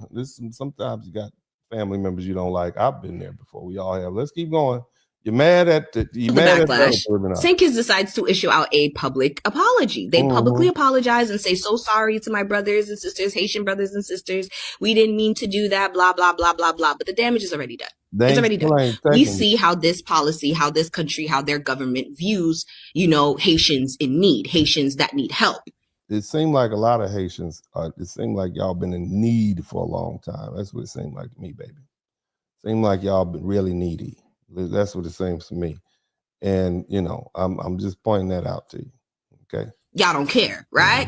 So the damage is already fucking done. However, they issue out this public apology, right? Again, only because they're receiving backlash. If they weren't receiving any backlash, I promise you, they would have kept their mouth shut. Update though, right? That apology, I got to make it clear. It did not come from St. Kitts Prime Minister. It came from other officials, okay? Officers, all of that stuff. It did not come from the person who literally made it clear to the world that this is what St. Kitts is going to do, their prime minister. Well, maybe he's not sorry. Maybe he like, y'all can apologize. I ain't going to apologize, man. That's what he said. I'm not going to apologize. He meant it. You stay, he don't want you over there. Everybody else say what they want to say. He don't care, apparently. He does not care, ma'am. He does not care if you speak French and English and patois and educated and work hard. He don't want you there in St. Kitts. Where is St. Kitts? I don't know where it is, but he obviously knows that he doesn't want you all there, okay? Until recently. He's decided to speak out, and he's standing 10 toes down on that bullshit. Stop using our foundational Black American slang. That 10 toes down is pimp talk. Maybe that's from Oakland. Okay, that's straight up pimp 10 toes down. Don't got the bottom bitch out there on the motherfucking track doing what motherfucker got to do. You can't, use your own slang. Speak some of that patois, that sap I say. Okay, that's what you do. You speak some of that sap I say. Don't try to use our stuff. I'm tired of that. Go use your own stuff. Okay, let's keep going. Okay, bullshit policy, right? And it says right here that they confirm their limited agreement to accepting U.S. migrants, excluding Haitians. And this is why I said that little apology I could give two shits about, because we already know how you feel. And considering, our backlash is not really going to make the world shake. It's not going to make the... Yeah, because nobody cares. It would have to be Black Americans. Those foundational Black Americans, those American Negroes. We could get things changed. We can move the needle for you, but you all have been very mean to us. Because, we need to work harder. Somebody type, we lazy in the chat room. We need to work hard. We must comply. So you've been really mean and nasty to Black Americans. And see, I'm going to keep hammering down on that point. We told you this day was coming. That y'all linked up with us and got down with us decades ago, and you be good right now. You be right here up under our wing. Now, you're not gonna do our brothers like that. You ain't gonna roll like. And look, it's some Black people from the Caribbean and Africa that we are 100% down with. Y'all have always been 10 toes down.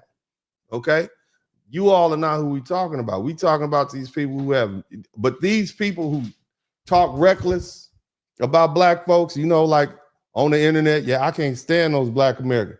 They're the reason that we like apathetic about you all right now. I want you to keep that in mind. And so you brought this on yourself. Yeah, black Americans could shut all this down.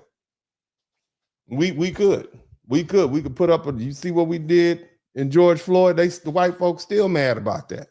When we galvanize and we move, things change. We've seen to have been the only group of people in this country who can make things move and force this country to adhere to its better angel. It is us, and it always has been us because we're the moral compass of the United States. But at this particular point, we're resting. Somebody type we resting in the chat room. World move yet.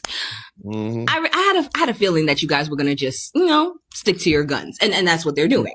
Now, personally for me, fuck St. Kitts. I'm not going there. I'm not spending my money there. I'm sorry for anybody who is from that nation, from that country. I'm sure you guys are beautiful people, but I don't give a fuck about any of that when it comes to how your government is treating my people. Yo, people. Now, because of all of this going on, you understand, a lot of Haitians have taken to voicing their opinions, talking about it just sucks how Haiti has done so much for the entire world, especially the Caribbean. And this is the things that we get, even when we are in need, when we need help. I mean, what have Haitians done for the entire world? Because like when I talk about what Black Americans have done for the entire world, I can talk about inventions. I can talk about world leaders. I can talk about thought leaders. I can talk about, the fact that we have over 100 historically Black colleges in the United States, and we have Black people from all over the world who are educated at those colleges and go back. I can talk about the influence that we have, and the influence we've had on, the Vietnamese people and their civil rights movement. I can talk about what has Haiti done. I mean, I hear this and I'm not disrespecting, but let me know, what has Haiti done that the rest of the world should now come running and be at their beck and call? Because I don't know another group of people. I don't know another group of people of African descent who've had more of an effect on the world as foundational Black America. I just don't know. Let me know. Tell me. And I'm asking a question, okay? Because I was thinking about this the other day. When you sit around and you think about that Black Americans are a tiny population, a tiny minority in the United States, and whether we're talking about music, culture, fashion, language, his history. I mean, hell, we helped build the United States. It was our labor and our ingenuity that got this country, the United States, to where it is, and it's the most powerful nation in the world. I heard this young white nationalist, Christian nationalist, say the most ridiculous thing. He said, if it wasn't for the white man kidnapping and bringing Africans to this country, we'd still be living in huts. And my thing is, well, what did America look at the time? America was a wilderness. So if it wasn't for the Black people being brought to this country, you would be still in law. You'd be living in log cabins, or you'd probably be slaughtered by now. So it's the Africans in that labor that basically tamed this land. You see? So let's keep that in mind too. But I'm gonna let this little lady keep talking, and we're gonna get back and get to our main body of this broadcast. They refuse. They close their doors in our faces. Mind you, after we freed ourselves, we could have been fucking selfish and just kept our freedom and our liberation to ourselves. Instead, we were literally... You had that big debt to pay back to France. That's what you had to do. You wasn't free. You were in debt up to your eyeballs, and then you decided to take it out on other people. But I'm going on a freeing tour, asking anyone, you want to be free? You want help? And giving it to them, with nothing in return. But I do want us Haitians to stop reminding them of the history. They don't care. No, they don't. They know the history. It's available to them if they don't know. You really don't know, and they really don't care. I'm just going to be honest with you. Nobody really knows your history, and nobody cares. It's like the guy who was, the all-state running back in high school. That's just something like, all right, great for you. Nobody cares, and nobody knows. It's one war of thousands of wars that happened 200 years ago, baby. I'm just going to be honest. Nobody cares. I think I can collectively speak. It's interesting. It's great. It's one of those things you learn about, but nobody cares about your war. I know, but if you had more things to talk about, more things to be proud of, you would. Like Foundational Black Americans have so much that we can rely on and talk about that we don't even talk about stuff we did 200 years ago. Black people are not talking about what we did 206 years ago in 1804.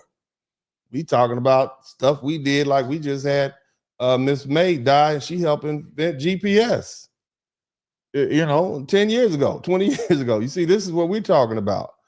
So, your resume, you need to update your resume. So that they can learn. They don't care. They don't care. care. We are asking the descendants of the ancestors who did care and respect us to do the same, and they don't give a fuck. Okay? Yeah. They don't. This is why the Haitian disrespect in the Caribbean is it's so big, it's so wild, because they don't care about the history. If they cared about the history, every single fucking Caribbean country would have the most up respect, right? For Haitians and Haiti. They don't. That's not the case. And then also, low key, it's starting to give off, that like abusive mom who like did stuff for you, and every single time, you want to kind of like not do what she wants, and she's like, but I did this for you, but I did this for you. Yeah, that's how y'all sound. That's a good euphemism. You all do sound like somebody to keep bringing up old stuff. That's what it sounds like. Damn, how many times you gonna use that? We can't keep reminding them anymore. They don't care, right? And then two, personally, as a Haitian, I've been having this feeling. I've been having this feeling like we are gonna be okay. Good. We're actually gonna be more than okay. Good. Like, I don't know. Think positive. I think that this is all a part of God's plan. We Haitians that have decided to leave because Haiti has gotten too bad, and we let did y'all decide to leave? I mean, okay, I'm gonna let you finish, baby. Foreigners take control of our country, of our land that we sacrificed. Our ancestors sacrificed their lives for. So the foreigners are doing better in your land than you are. Okay. Sounds like you've been colonized again. That wasn't Mother Nature. Haiti, she's not happy about that. I don't think she's happy about that at all. The reason why all of these nations, they're closing their doors in our face is because we have to go back home.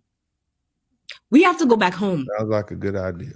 No offense. You going back? Are you going to go back home? That's what we need to know. We work the best under pressure. It looks to me like you living pretty good. I don't know if you're going to go back. Why the fuck did we run? And not really run. We didn't run. You guys know what I'm saying, but I have to. What'd you do? You just walked away? What did you do? Clear that up, because I know there's some fucking ignorant people that's going to take that shit and run. You did. You said it. Go with your first mind. You said run. Somebody type run. Y'all ran. Literally. But y'all definitely rolled up out of there. We're supposed to go back home and finish what we started. And you done got rid of all the white people. Who else you gonna get? Let's keep going. That's the reason why all of these nations are closing their doors in our faces. That's the reason why. If we help them. They're closing their doors in your faces because you are bad guests. Okay, they don't want you in there anymore. You're bad guests. How many people had to tell you you're a bad guest before you realize it? Darn it. You're a bad guest. Nobody wants you. Even if we fought for them, even if we would go over there and put our lives on the line for them, it's because we have to go back home, and we have to put that energy into our country, into our people. I'm going to share you guys a video real quick. I want to share this video. No, you're not. We're going to get you out of here, baby. You just talked and talked and talked and talked and talked. Blah, blah, blah.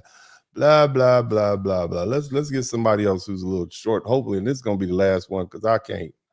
I can't do it. I got it. And Nevis, Terence Drew, has recently announced, alongside with his Caribbean neighbors, St. Lucia, Dominica, and Antigua, that he has been forced to succumb to the pressure of the United States of America as they continue their geographical onslaught on the sovereignty of the nations of the Caribbean, particularly following the USA's decision to place restrictions and in some case bans on the citizens of these nations. So as a result, these nations have responded by entering into these agreements, which they described as third country deportee agreements, where they are prepared to accept deportees from the United States of America in return to get back their visas for their citizens, and also to return back any developmental aid agreements that they may have had in the past. But each nation has their own speculation, and what is quite interesting about St. Kitts is that they have speculated that we've gone into this agreement. However, we are only prepared to accept citizens from the CARICOM. However, we are also not prepared to accept citizens from Haiti. Damn, no Haiti. Despite them being a member of the CARICOM. Now, they've cited the reason being security concerns, because Haiti right now is going through a transition. There is a lot of gang control, particularly in the capital city. 80% of the capital is being controlled by gangs. Major highways, the ports, the airports. These say 80%? And other things is being controlled by the gangs, and it is destabilizing day by day. In addition to that, there is a transitional government coming in February, and there are major concerns whether or not that is going to be a success there. And if it isn't successful, there will be a full-blown breakdown of the nation. And as such, St. Kitts has cited that there is no reliable source or way for them within their own technological restrictions. We need him to put a couple of commas in this conversation. So I need some commas and some periods. Okay, you need to breathe. Small nation for them to vet people from Haiti. Now, this isn't unusual, because although Haiti is a part of the CARICOM, many nations in the CARICOM actually still require for Haitian citizens to come in with a visa. Restrictions that other nations of the CARICOM, restrictions that other nations do not have, like what the Haitians have. So it is not unprecedented, but it does put into question a moral contradiction, because here you are having Haiti. Yes.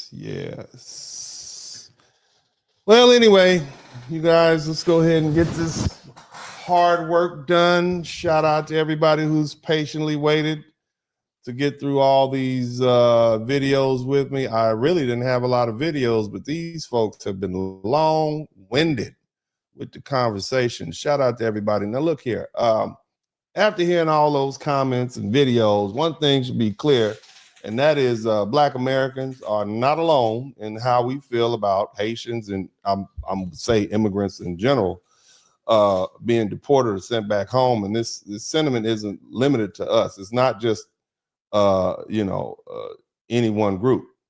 It's not just white countries. It's not just Black countries. It's not just the United States. You're hearing the same message from Canada. Okay, you're hearing other people from the Caribbean, Black-led governments, and from ordinary people who lived in places that already absorbed large numbers of Haitian immigrants. Okay, and different accents, different countries, same conclusion. And when you see that kind of alignment across borders, races, and cultures, you have to pause and ask an uncomfortable question. If everyone is saying no, maybe this isn't a foundational Black American problem. Maybe it's a Haitian problem, because the common consensus in these comments isn't hatred, it's fear. Fear of instability, fear of being overwhelmed, fear of permanent tethering to a country that many people fairly or unfairly believe cannot stabilize itself. People are not saying we don't like Haitians because they're Black.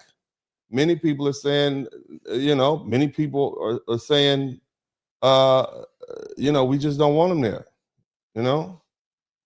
okay? Every time, they're saying every time a large number of Haitians arrive, problems don't stay temporary. They become permanent. They talk about housing. They talk about strain. They talk about overcrowded shelters, informal settlements. They're talking about job competition at the bottom of the labor market. They're talking about weak enforcement. They believe once the Haitians arrive, they don't leave, and the governments lose control of the situation. That's what you see happening. And so everyone sees the same pattern and responds the same way. They're closing the door. So when foundational Black Americans say, hey, we're not protesting, we're not rushing in to defend, this, and we know it's cruel. We know the enforcement is cruel, and clearly what Donald Trump is doing by revoking the TPS status of these Haitians and Somalians is racially based, and we are not going to deny that. All right, but again, you know, we're not rushing in to defend that cruelty or racism, and that's you know, combat it, and that's recognition. We're watching other countries, black countries included, make the same decision, and you know, but yet people are still trying to shame us for even thinking about it. Okay, and let's be honest, Black Americans are tired of being the only group expected to absorb everyone else's crisis. We already know what it feels like to be permanently tethered to pick up the tab and take blame for their crimes that they commit when they're amongst us, and then get nothing in return. We lived that movie before. So, you know, here's the thing. Why don't we care is the real question. You see, why does no one want to take these Haitians? Because when the rejection is widespread, it stops being about racism alone and starts being about patterns, capacity, and consequences. And again, it seems as though these Somalians are having the same problem. I'm gonna let y'all see one more video before we get this thing cracking, because I want you to understand that it's not just the Haitians. Okay, it's not just the Haitians, and I think I can pull this one up. Check this out. Hit the number one. This is what they're saying about the Why Somalis. we are not supporting you Somalis is because y'all are selfish people, you're ungrateful, you're haters, you're racist, you're tribalistic. Nobody wants to be behind you, and you're so standoffish. And the most important thing, y'all have said you're not Africans. You said you're Somalis. You gravitate more towards Arabic, those Arabic countries. So you've distanced yourself from Africans. That is why we don't support you. Nobody wants to support y'all. Y'all are a problem. You're a big problem. You're thieves, you're liars, you're scammers. Right. You know, nobody trusts you. And a lot of Africans are embarrassed by y'all. They don't even want to associate themselves with you guys. So the feeling is mutual. Y'all don't want to be Africans. We don't want you. We are embarrassed that you are in the African continent, because y'all are an embarrassment. Your country is a shit, slumpy, dumpy hole. Nothing. Now she's talking about Africa. The Africans feel that way about Africa. And I bet if we were to take a poll, there was a lot of Black Americans and people in the Caribbean who find that Haiti in its current state of, you know, atrocity is also an embarrassment. And maybe that also has a reason to do with why people don't want you there, because you can't get your stuff together and you keep blaming everybody else. I'm just saying, but you know, whatever. Shout out to my man, Delete Laws. Nothing is going on there. Nothing. You guys have dilapidated, ruin-like buildings. You know, you've got trash everywhere. You know, nothing. And the most important thing, why a lot of Africans, they're not riding behind y'all, Somalis, is because when it came to issues like that whole the killing of Christians, you guys have been silent and mum. Why? Because you're fake-ass, evil, cult-like religion is behind it, killing all those innocent Nigerians. And you would think Ilhan Omar, being a congresswoman trying to speak up. Well, I guess she gave him an earful. Yeah. So anyway, like I said, so what are they gonna do? What are they gonna do here? Okay, so a lot of migrants, especially the Haitians and the Somalis and the Nigerians and the Venezuelans, they're trying to run to Canada. Okay. They want to get up there to Canada, okay? Not because it's perfect, okay, but because they're scared. And in the United States, ICE enforcement has increased tremendously. So they're trying to get to Canada. Where are my Canadians at? They're coming up there your way, all right? Now, here's the thing. Canada doesn't want them either. Canadians are openly saying their country is already overwhelmed. They have housing is unaffordable. Jobs are scarce. Shelters are full. Social services are stretched thin, and they're making it clear mass migration from the U.S. is not welcome. And this isn't America talking. This is, Canada, right? Everything's better than America. For people who hate America, they always will pick out any other. UK is better. Canada is better. None of them want y'all. Okay? We are full. Canada is closed. We can't take care of our own people and let alone everybody else.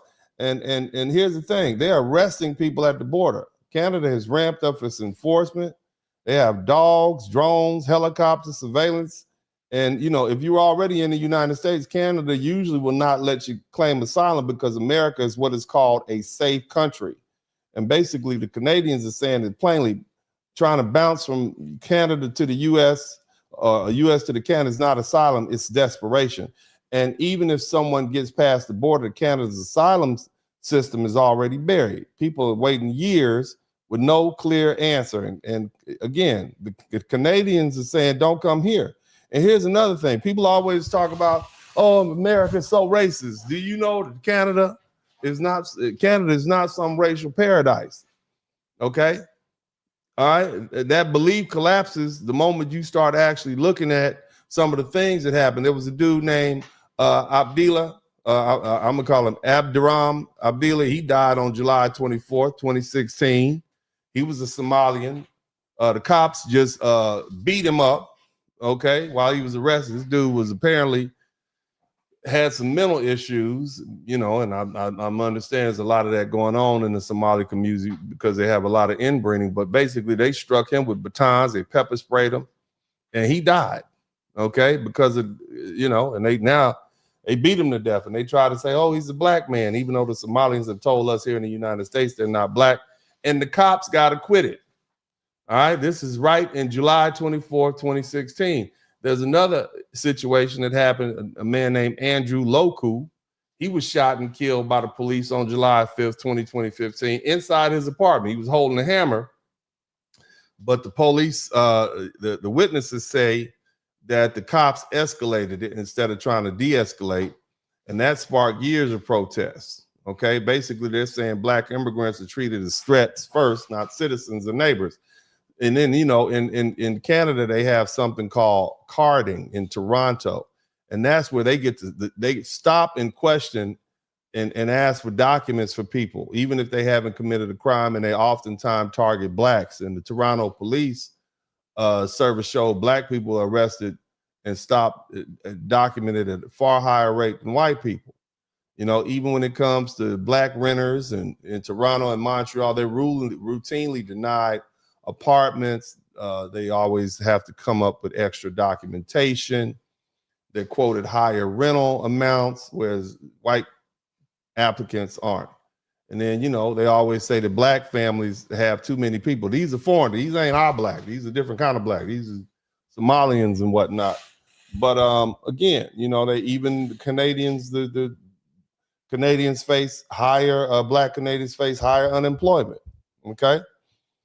So, it's the same stuff. And so whether they're, black people, whether they're immigrants or not in Canada, you're not escaping racism by going to Canada. Now, again, a lot of people act like, only these white countries are the problem and the United States and Canada is being too strict. Okay. But as you saw, the Caribbean countries, they don't want the Haitians either. And so, and I'm laying all this out because, black folks have a little apathy towards these black immigrants. And, we feel guilty about it because we're loving, wonderful people and we are very accepting. And here's the thing. You can't go around the rest of the world and people do that and just accept people in their culture. People don't do that. But, you heard some of the statements. The first one, they were St. Kitts and Nevis. The Haitians are excluded. He said this in January 2026. The Prime Minister, Terrence Drew, said the St. Kitts and Nevis had a limited agreement connected to the U.S. migration policy. But he made it absolutely clear that the Haitians were not to be sent to their island. And the government said that this was because of security concerns and limited space. And this was said publicly, and it was reported in the media. And see, bluntly, without being polite, this is what the government said. They basically, what security security concerns mean is they believe that bringing a large number of Haitians increases the risk of crime and violence and instability and loss of control. This is what they believe Haitians bring with them. Okay. You got to respect that. This is what they said. And these are your neighbors saying this. What about that Zopound posse down there and that's what you did with your time in Miami? Y'all started a game, right? And you're proud of it. That's what you did. You know, you're proud of it. You're proud of the drug dealing you're doing in New York. Proud of it. This is what you did. This is what they mean. Security concerns. They know you. They think you all bring crime. You bring violence. You bring instability. They think you're going to break down the public order. They say you're coming from a country that's run by gangs. In plain English, we don't want Haiti's problems imported to our country. And when they pair that with the limited space, because these are little tiny islands, what they really mean is if things go wrong, we don't have the police force or prisons or courts, the hospitals, or land to contain it. And they're choosing national survival over sympathy. And that's a hard truth. And this matters because it destroys the narrative that this is about white countries being racist or foundational Black Americans being uniquely hostile or xenophobic. Have you heard all these people on the internet with the nerve to tell Black Americans that we're being xenophobic because we're delineating and we're saying, no, that ain't enough? You got these Black Caribbean governments are making the same calculation and they're just saying it quietly, that you're being polite. But they're still closing the door. Even the Bahamas. Did you know the Bahamas? Way back in September, the governor of the Bahamas, this man's name is Prime Minister Philip Davis. Old Philip said it would not allow Haitians to enter the country to apply for the U.S. So here was the plan. The plan was we were trying to be slick, okay? What we were going to do is we were going to put the U.S. visa processing center in the Bahamas, and we were going to send the Haitians over there. Y'all need to just wait outside the processing center. We're going to ship y'all over there in, a cruise ship, and y'all just hang out in the Bahamas until we get your papers work. And guess what the Bahamas said? They said, oh, no, you won't. They said we will not have, the Bahamas will not become a waiting area because that would bring a large number of Haitians into our country. I want you to keep in mind, they're still accepting other immigrants from other places. They just don't want Haitians. You see, and the government understood that this would create political, economic, and housing problems. So in plain, blunt language, what this means is, what they're saying is they didn't want the Haitians coming at all, even temporarily, because they believe once large numbers arrive, they wouldn't leave. They didn't want to become a holding pen or a dumping ground for people the United States didn't want to deal with either. You see, they didn't want the Haitian problems. They didn't want to absorb those people. Obviously, you folk are not compatible with the culture. Here's another one, Turks and Caicos. Both Turks and Caicos, just like St. Kitts and Nevis, no to the Haitians. They repeatedly said it over and over. We don't want Haitians. We don't have space, we don't have money, we don't have capacity to deal with this, and we're not going to let our country buckle under this weight. Now, they did agree to accept other immigrants, but they straight up said no to the Haitians. They're higher risk than other, I guess. You see, but when the government agrees to accept other immigrants but draws a hard line at Haitians, they're making a specific judgment, not a general. What they're saying without saying it out loud is they believe Haitian migrants come with problems, and they do not believe that come with those other groups. And so the message is clear. This is not about immigration in general. It's not about race alone. It's about a perceived risk and capacity brought by a certain group of people. Now, one thing I noticed, they didn't even bother asking the Dominican Republic. I don't think President Trump even bothered asking. He didn't call, hey, he didn't call. No. Why do you all think that is? Right? And it's important when you think about how migration pressure is being handled in the region. Let's get down to it. You all are going to learn a lot today. How many of you all have visited the Dominican Republic? It's a beautiful island. Been there several times. It's just really nice to hang out. I've rented some property down there. Beautiful, beautiful place. People seem pretty nice. They seem pretty black to me. If you ever go down there, they seem pretty black. They different shades of black. Okay, it's a sunny island, very black. All right. They speak Spanish. There are people who speak broken English, and some of the professionals speak English, but it's for the most part a Spanish-speaking island of dark brown people, from jet black to, light, but mostly black. Okay. Now, a little bit about the Dominican Republic. It's the second largest country in the Western Caribbean, right behind Cuba. And they share a border with Haiti. Okay, and as a casual observer of politics, we recognize that the Dominican attitudes toward Haiti have long been tense. Okay, and this tension isn't new, and it's not random. It's rooted in centuries of conflict and discrimination and outright violence. Here's the thing: one of the most famous examples is the 1937 Parsley Massacre. Are you all familiar with that? Because the Haitians will always go back to that. These Haiti Dominicans have treated us poorly. They go back to what's called the Parsley Massacre. It was ordered by a dictator. His name was Raphael Trudeau. He was a Dominican dictator.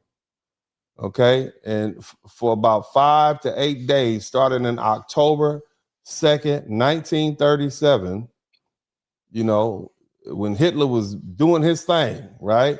Dominican soldiers went from town to town along the border and systematically murdered thousands of Haitian women and children. You hear that?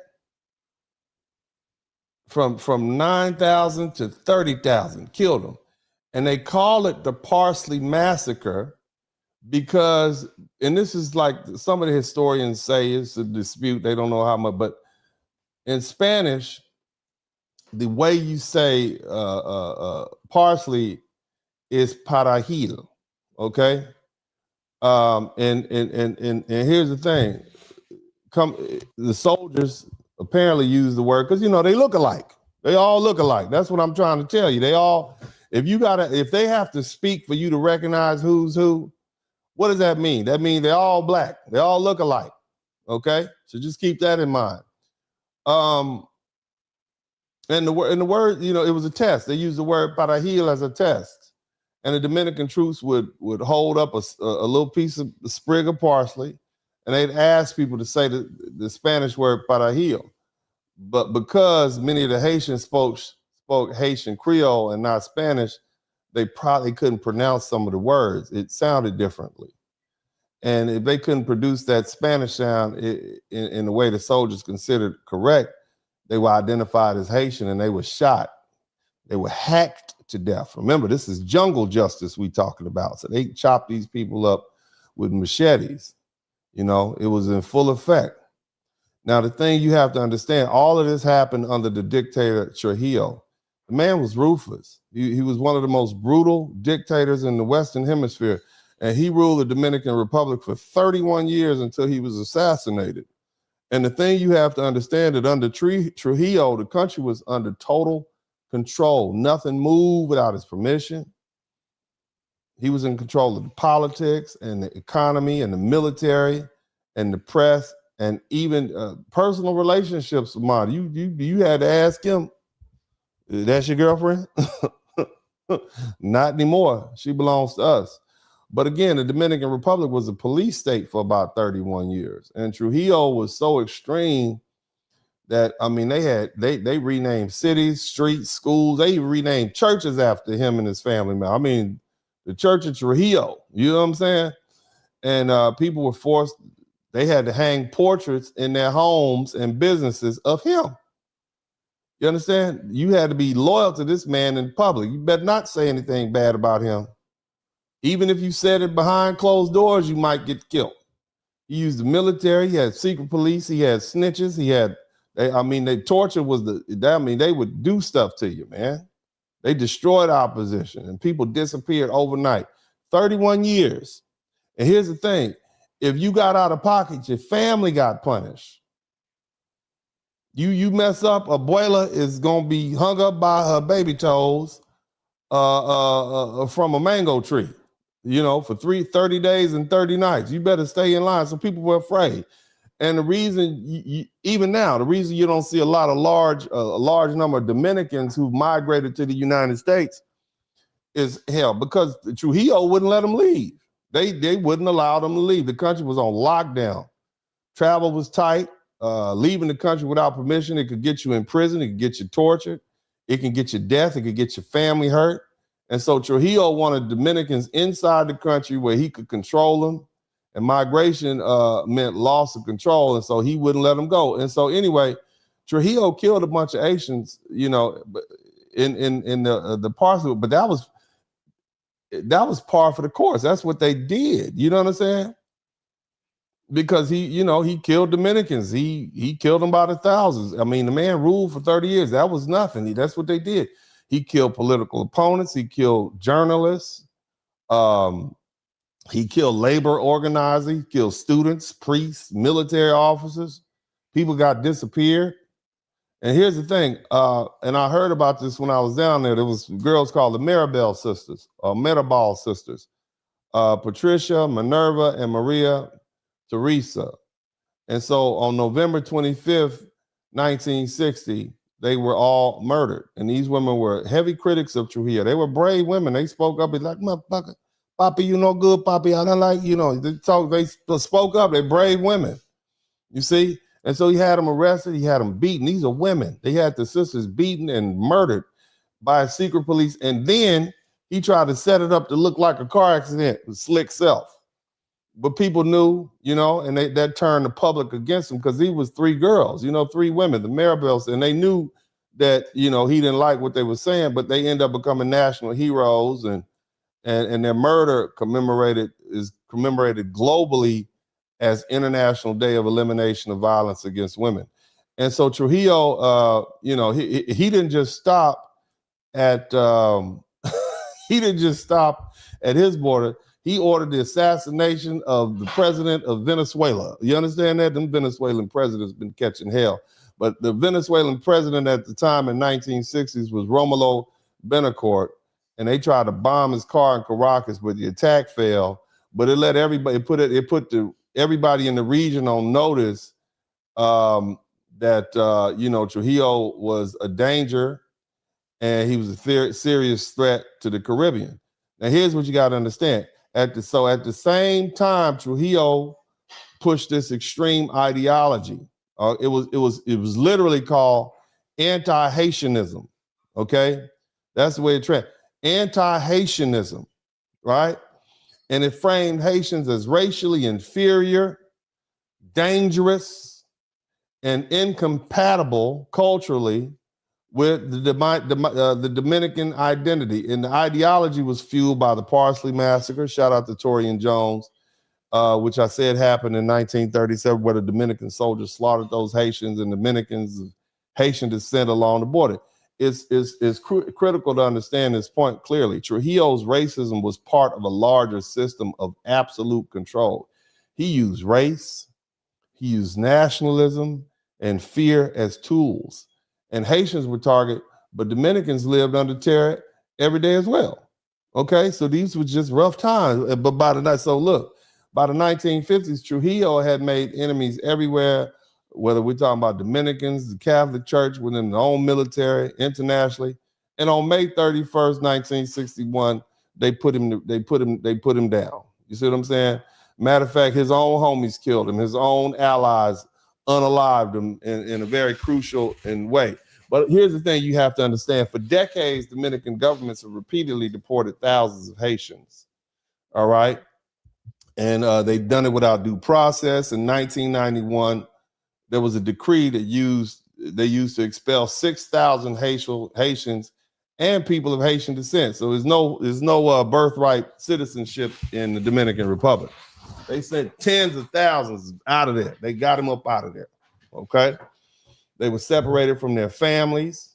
They were denied legal rights. Whatever you had wasn't yours anymore. And here's the thing.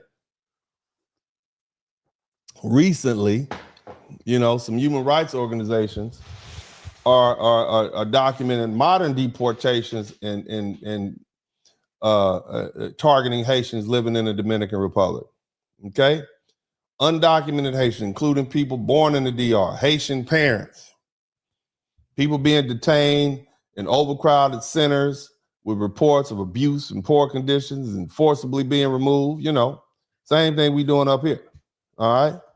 And there's a long legacy of racialized laws and policies that strip people of Haitian descent of their citizenship as Dominicans. And in 2010, they said there was an estimated 210,000 people of Haitian descent born in the Dominican Republic. They lost their citizenship after basically their equivalent of our birthrights, our 14th Amendment birthrights, they stripped it away from them. And so in April 2025, the Dominican government made headlines again. They deported some more of them. They pregnant women directly out the hospital. They snatched them up out there and sent them home.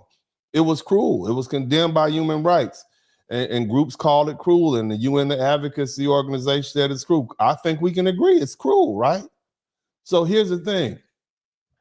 The history between the Haitians and the Dominican Republic, it's not just a matter of political attention. It's one marked by genocide, violence, forced removals, discriminatory national laws, and modern deportation campaigns that disproportionately target Haitians and Dominicans of Haitian descent. And see, this is the part of what shapes the Dominican public opinion and policy towards Haiti. Now, I want y'all to understand something, okay? All right, now I laid all that out for a reason. Who's the bad guy in this situation? Just hearing that part. Who's the bad guy? Who are the bad people? Are the Haitians bad or the Dominicans bad? Let me know. Who's the bad people? Y'all let me know. Who's the bad people in this situation? It's easy, right? Black and white. Right? The bad guys are Dominicans, right? Yeah. Somebody type DR. That's the bad guy. How dare they send all them poor people home and the bad guy, right? Right? It's easy. See, history is funny.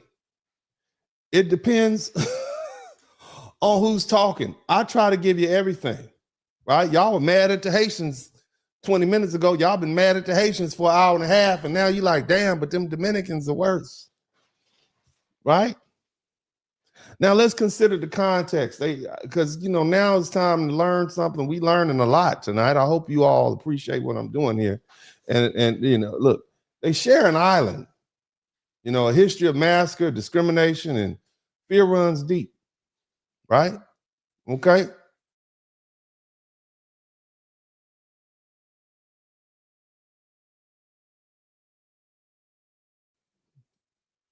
So, here's the thing. When you see the U.S. hasn't asked the Dominican Republic to take Haitian migrants, it's not an oversight. It's a straight political and social reality.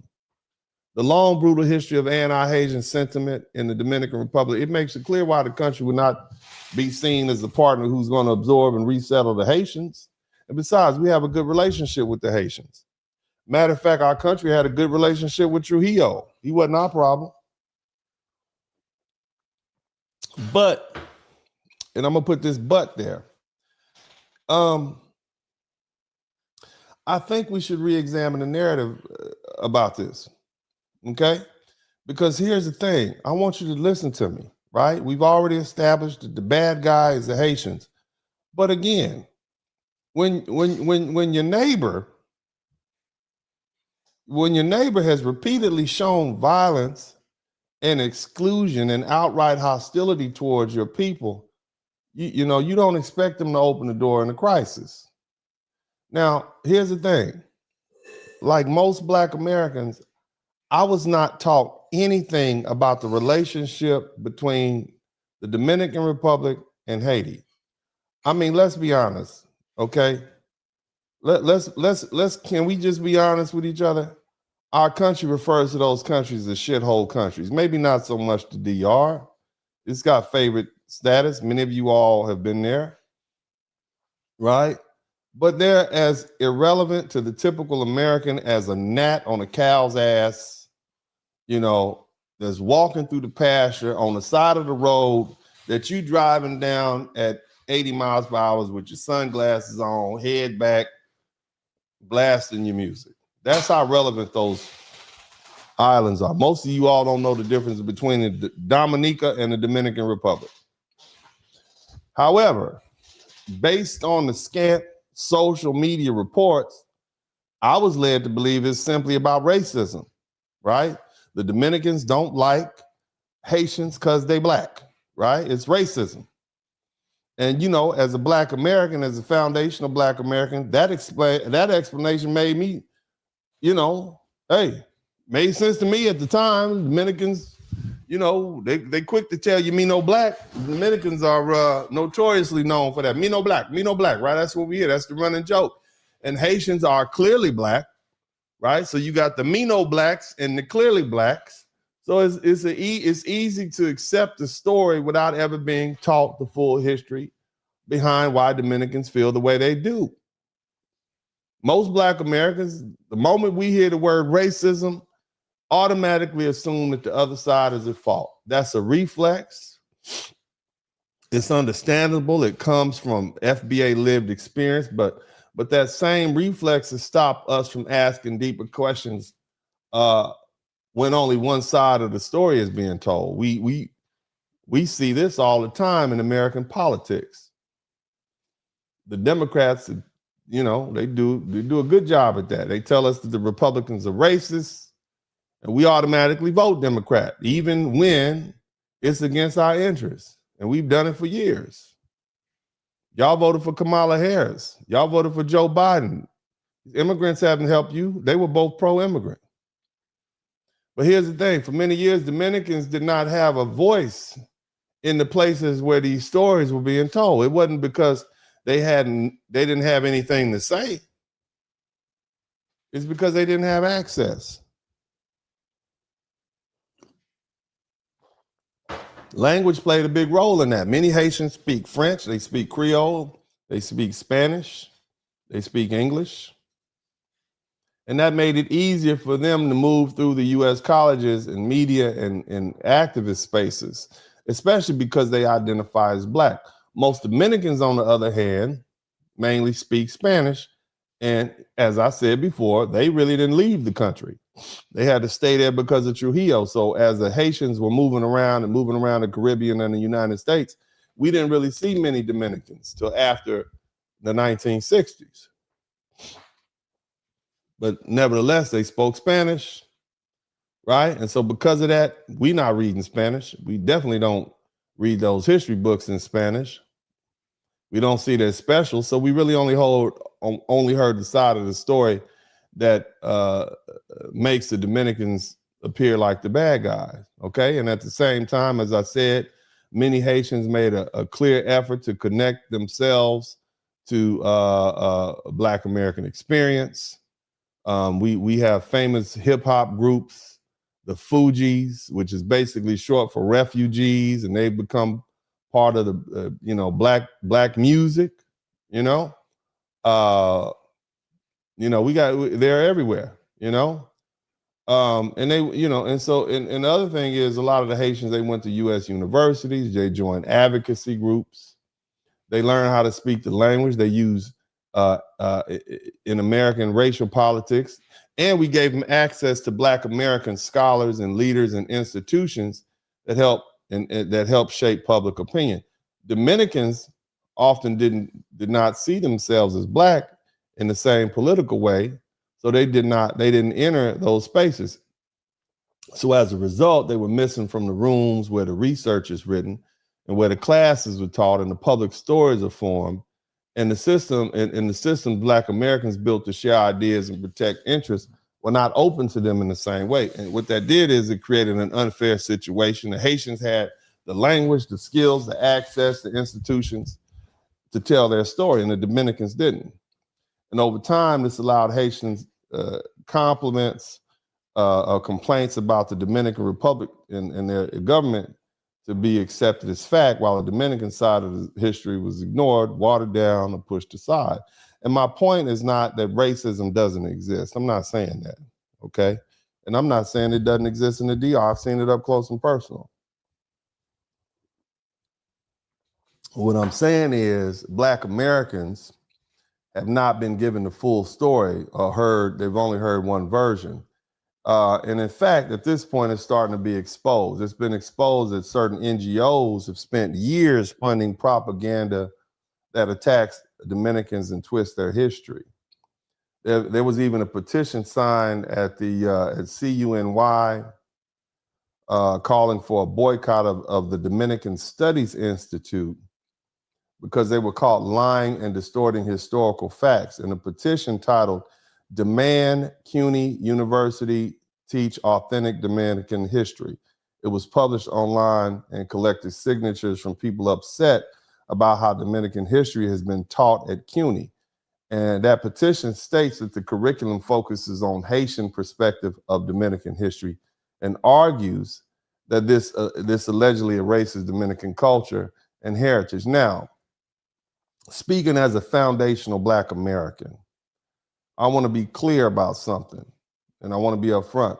This is not my ancestral history. I visited the island. I've been a tourist. I was not taught this growing up. And like many Black Americans, I was given an oversimplified version of the relationship between Dominican Republic and Haiti. Just no different than how the Haitians probably talk bad about Black Americans, and we're not in those rooms to explain, the disrespect that we felt for them. I'm sure, they go tell other people, those Black Americans, I'm sure, right? But nevertheless, like many Black Americans, I was given a simplified version of the relationship between the Dominican Republic. They share an island. It's called Hispaniola. Columbus went there a couple times, and that's it. It was only later that I actually began to learn something like the historical timeline. So let's think about this. Let's go here. I want y'all to listen to me. And look, man, I need y'all to make sure y'all give me another. I still have not gotten my 5 subscribers. I need 5 people to subscribe to the channel so I can keep pushing. Okay, I need you all to manifest. Oh, okay, we got past that night. Okay, we got it. Shout out to everybody. We are at 92,032. I had to flip the dumb thing. Well, hell, let's see if we can get to 92,100. But look, let's learn something. So the first thing I need you to understand is that France wasn't on the island when the Europeans first arrived. Okay, when Spain was there. So France was not on the island at the time. It's significant because it destroys the version, a common belief that's incorrect, that shapes how people interpret Haiti and the Dominican Republic's relationship. Kind of people, if France and Spain got there at the same time, they're equal. And see, the reason that conversation matters is, first, it shows that Haiti and the Dominican Republic, they didn't emerge from the same colonial experience. Okay, the entire island was originally Spanish, a Spanish colony. It was Spanish speaking, beginning in 1492. Okay, the Dominican society developed more than 2 centuries under Spanish rule with Spanish language. They were Catholic. Okay, Spanish was their cultural system, and it took roots long before France ever arrived and created Haiti. Okay, Haiti, by contrast, it emerged later from a French plantation system. Okay, on the western side, and those are 2 very big different historical paths. One arose from a Spanish colony. The other one rose because this is purely a money-making scheme. We're going to bring these black Africans over here and we're going to work them. And that's going to be it. The other side was a colony. We live here. Okay. And here's the thing. That undercuts the idea that Dominicans are simply rejecting Haitians because of race. If France had been on the island from the beginning, you could argue that both societies grew up together and later split because of racial hostility. Because, you know, Haitians are 95% black and Dominican Republic is like the most diverse group of people on the planet ethnically. But these societies didn't emerge together or at the same time. That's not what happened. The Dominican identity existed before Haiti existed as a political or cultural entity. And the divide is not just racial, it's historical, it's cultural, it's linguistic, it's political. Third, and I want to clarify something, Haitians and Dominicans have a different relationship to blackness. Haitian national identity was forged through a slave revolt against France, okay, that lasted about 13 years, which naturally centers black liberation at the core of their nation. The Dominican identity formed earlier and differently under Spanish, with a population of mixed. They had Taino, which are basically Indians. They had Africans. They had Spanish influence over centuries. And under that timeline, it explains why the Dominicans, they don't always frame identity primarily through race in the same way as Haitians. And the other thing is, it explains why later events like the Haiti occupation of the eastern side, you know that Haiti occupied or invaded the Dominican Republic, you see? And they did that from 1822 to 1844, you see? And that's one of the reasons why they don't share a brotherhood or they have this black liberation. They basically were under Haiti's control, and Haiti was seen as a foreign government. Now, that distinction is often lost when people assume both sides came from the same colonial roots. They didn't. So what I'm saying is France was not on the island at the time, and that matters because it corrects the timeline. And once that timeline is correct, that conversation changes. What often gets framed as a simple anti-black racism begins to look more like a clash between two societies that formed under different empires at different times with different identities, and that doesn't excuse any wrongdoing, but it does explain the relationship, and it can't just reduce it to racism. Now, this is where the timeline really matters, especially when people try to reduce an entire history between the Dominican Republic and Haiti down to anti-black racism. And that explanation starts to fall apart once you start looking at the facts. So the island was colonized by Spain during Christopher Columbus's first voyage in 1492. The trip was funded by Queen Isabella of Spain, and the voyage wasn't even meant to go to the Americas. They were trying to find a route to India, and Columbus, crashed in the Caribbean. He crashed in the island of Hispaniola. They call it Hispaniola. Actually, it was called, oh my God, it was, let me see. Puerto Rico was called Boricua. Jamaica was actually called Jamaica. In the Dominican Republic was called Isqueya. That's what the Tainos call it. They call it Isqueya. Okay? That's where the Taino lived. And the Taino stands for happy people. That was what they call themselves, happy people. That's what Taino means. And so anyway, I mean, you can imagine it was out there chilling, hanging out, having a good time, enjoying life. But for 4 years later, in 1496, the Spanish came in and they founded Santo Domingo. That was the first permanent city, European city in the Americas. And that tells us how early, that's 500 years, this is how early the Spanish controlled and established themselves in that country. And that's early. Okay, so then during the 1500s, Spanish began to bring enslaved Africans there to Santo Domingo. So for 200 years, It was just Spanish-speaking people on this island, 200 years, okay? Haiti wasn't there. There was no Haiti. It was just the Spanish colony. They had European Spaniards, they had Africans, they had Indians, and all these people began to mix together. The population already included Black Africans right alongside the Tainos and the Spaniards. So obviously there were people on the island we would clearly recognize as Black as long before the French brought the Africans they call Haiti. And that matters because it shows something very important. The Blackness was not foreign to the eastern side of the island, which would have been the Dominican Republic. And Africans were present from the beginning of Spanish rule. They were part of the labor force, they were part of the population, and eventually part of the society that developed there.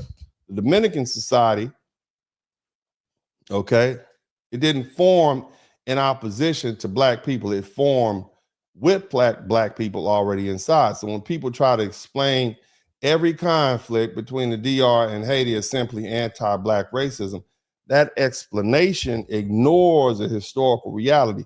You can't logically argue that a society built from Indians, Africans, and European Spanish starting in the 1400s was fundamentally anti-Black at its core, especially before Haiti even existed and before France ever arrived on the island at all, okay?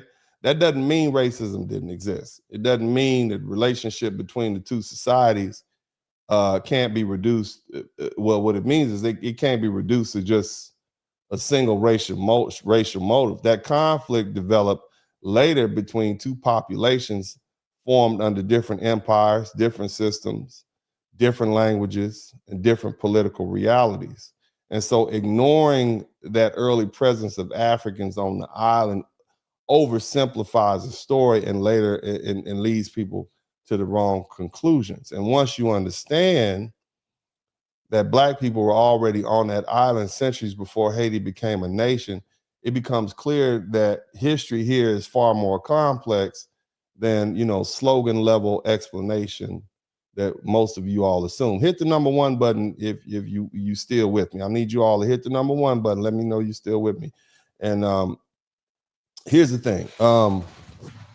Again, like I said, most people assume that France was always present on that island. That's not accurate, okay?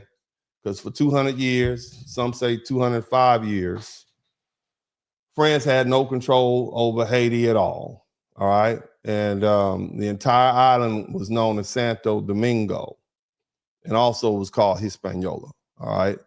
And there's historical documents to show that the people were already being referred to as Dominicanos. And that name is linked to the Order of the Dominicans, which is a Catholic religious order from Spain. And this naming predates the Dominican independence for centuries. Okay, so now let's move forward. 1697, Spain gives up part of the western portion of the island of France under the Treaty of Ryswick. And this happens after Spain had already shifted much of the people eastward to avoid piracy. They'd already moved their stuff to the Dominican side, right? They're tired of them damn pirates. You know, Jamaica was founded by pirates. Pirates were everywhere. Pirates of the Caribbean. So around a year later, 1698 to 1698, the French said, we're going to set this place up. It's going to be a colony. We're going to bring these, we're going to do what the Americans doing. We're going to bring these Africans over here. We're going to work them. We're going to work them. We're going to work these Hebrews. We're going to work them like Hebrew slaves, right? That's what they said. We're going to bring these Africans over here. We're going to work them. We're going to work them. And they did. And those same Africans are the ancestors of what we now call Haitians. Now, let's talk about the Haitian Revolution. How many of you all know about the Haitian Revolution? Okay. All right. You guys heard about it? See, let me try to help you guys understand something. So one fact that often gets overlooked is how compressed the timeline really is. France didn't begin importing large numbers of Africans into the colony until 1698. Okay. All right, 1698, 1699. All right. Slavery on the western side of the island. That means, and mind you, the Haitian Revolution started in 1791. So from 1698 to 1791. So slavery on the island of Hispaniola, or should I say on the Haitian side of the island, it lasted less than 100 years. That's a couple of generations. So the Haitians weren't enslaved very long. Now the population was made up largely of enslaved people. Like remember, and let me go back to that. African Americans were enslaved for 256 years, but remember, we were surrounded. See, we were surrounded. We were the dominant society is called the dominant society because there's a whole lot of them.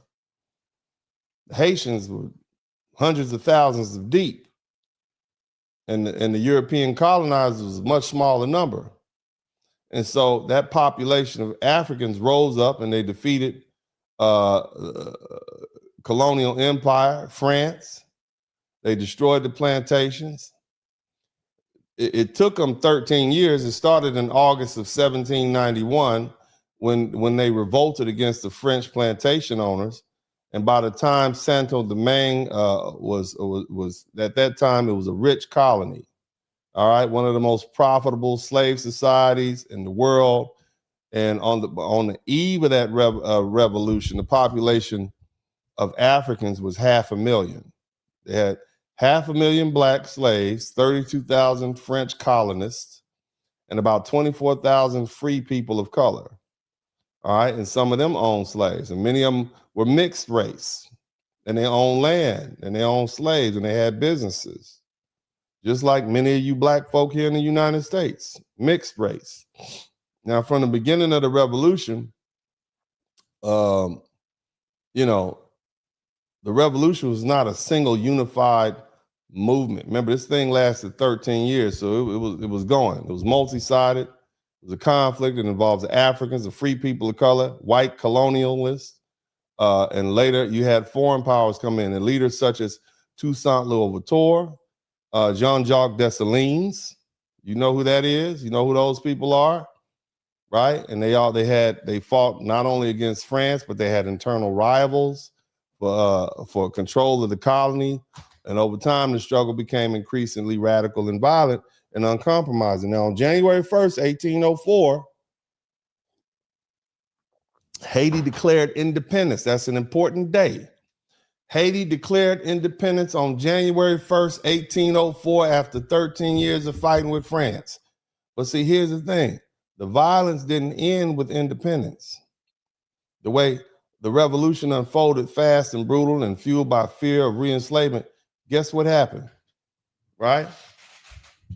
It didn't end there. Now, the first thing, I'm gonna back up a little bit and I'm gonna explain to you all, part of the Haitian Revolution that is ignored is the role of the free people of color. And I believe the word, well, I'm gonna just call them free people of color, but it's a French word, gens de couleur. And I know I butchered that, but that's okay because this is America and I'm talking to Americans who speak English, so that's what we do.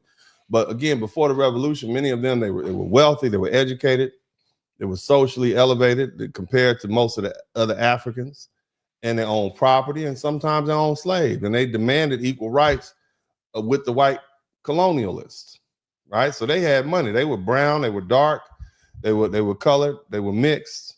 You see what I'm saying? They were a mixed population. But they were still legally discriminated against because of their race, and they were excluded from political power. But keep in mind, it wasn't a whole lot of them, right? It was just, it was 24,000 free people of color and 32,000 French people. But anyway, they had internal conflict. They had something that popped off called the War of the Knives, and that was a fight between Toussaint Louverture and his, a black former slave, and Andre Rigaud, a powerful mixed race leader. So, you had the racial animosity going on, the interracial. There's a lot going on in that, okay? But the thing is, as I said earlier, You know, and sometimes it got black and white, and sometimes it got black versus interracial or black versus multiracial. And these purges sent a powerful message and a lasting message inside Haitian society, and political loyalty mattered most, but race and color still shaped who was trusted and who was sent. Some of them kind of saw the mixed race people as demonstrate a lack of loyalty. They kind of liked the system, the way it was set up. They had made their way up and owned things, and they were vested in the system, okay? But the revolution had begun by destroying white supremacy, but it soon turned inward, reinforcing these deep suspicions towards mixed race elites who were viewed as too close to colonial power and not black enough. You understand what I'm saying? And so by the time independence arrived in 1804, mistrust between the formerly enslaved Africans and the mixed race elites, it was entrenched.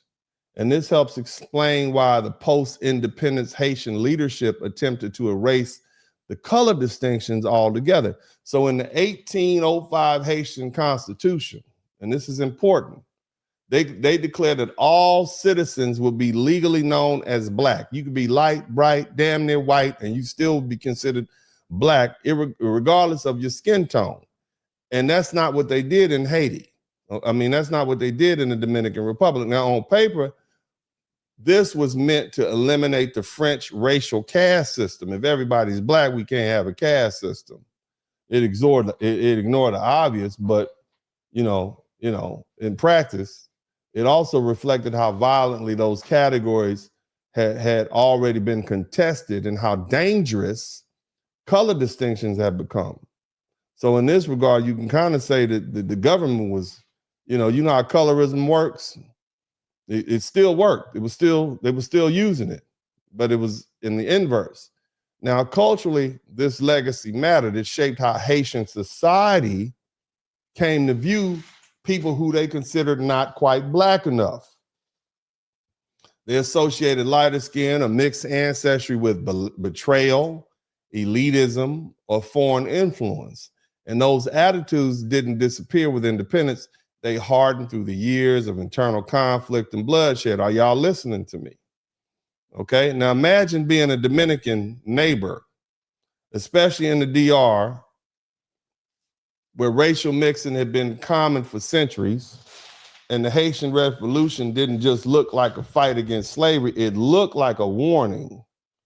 It looked like a revolution that moved fast and destroyed an entire social class and turned inward to eliminate what it perceived as threats amongst whites and mixed race elites.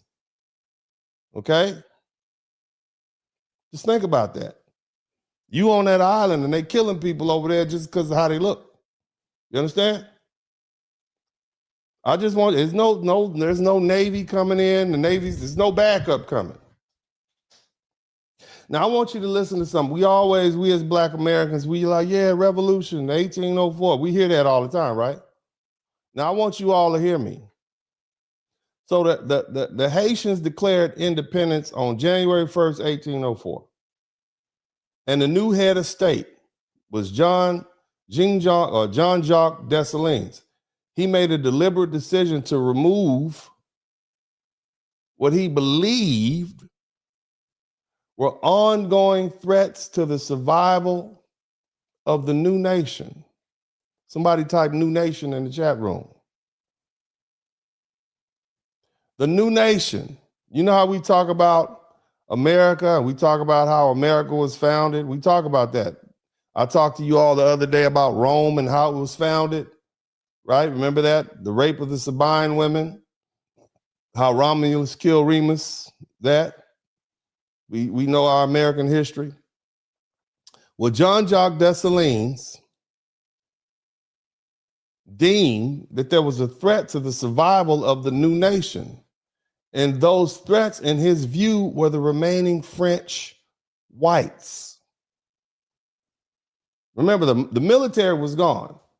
They got the military up out, they fought them for 13 years.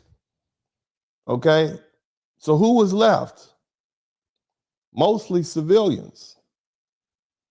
They had participated, they had benefited from the slave system. They might have even aided the French in trying to reclaim the colony. You see? So here's the thing, between January, really it's like February 1804 and April 1804, Jean-Jacques Dessalines ordered a coordinated campaign across Haiti to kill, murder most of the remaining civilian French population. Did y'all know that? See, this wasn't spontaneous mob violence. This was the state. It was directed by the state. This black man, carried out by military units under his order, and local commanders, they followed orders. What did they do?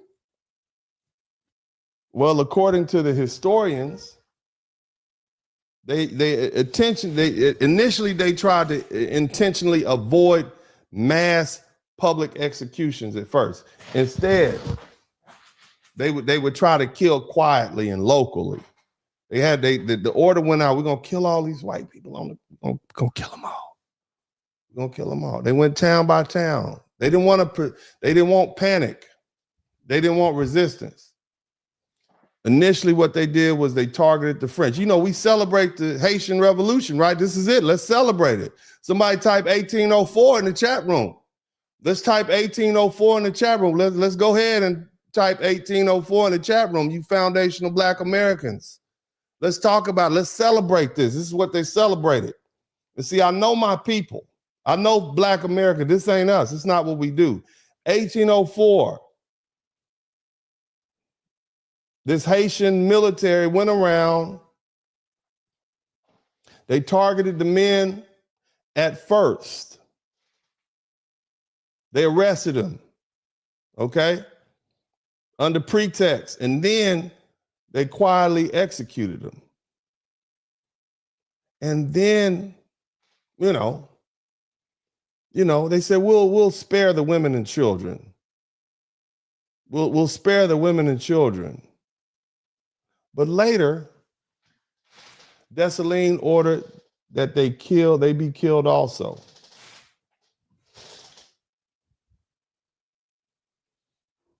And this went on for 3 or 4 months.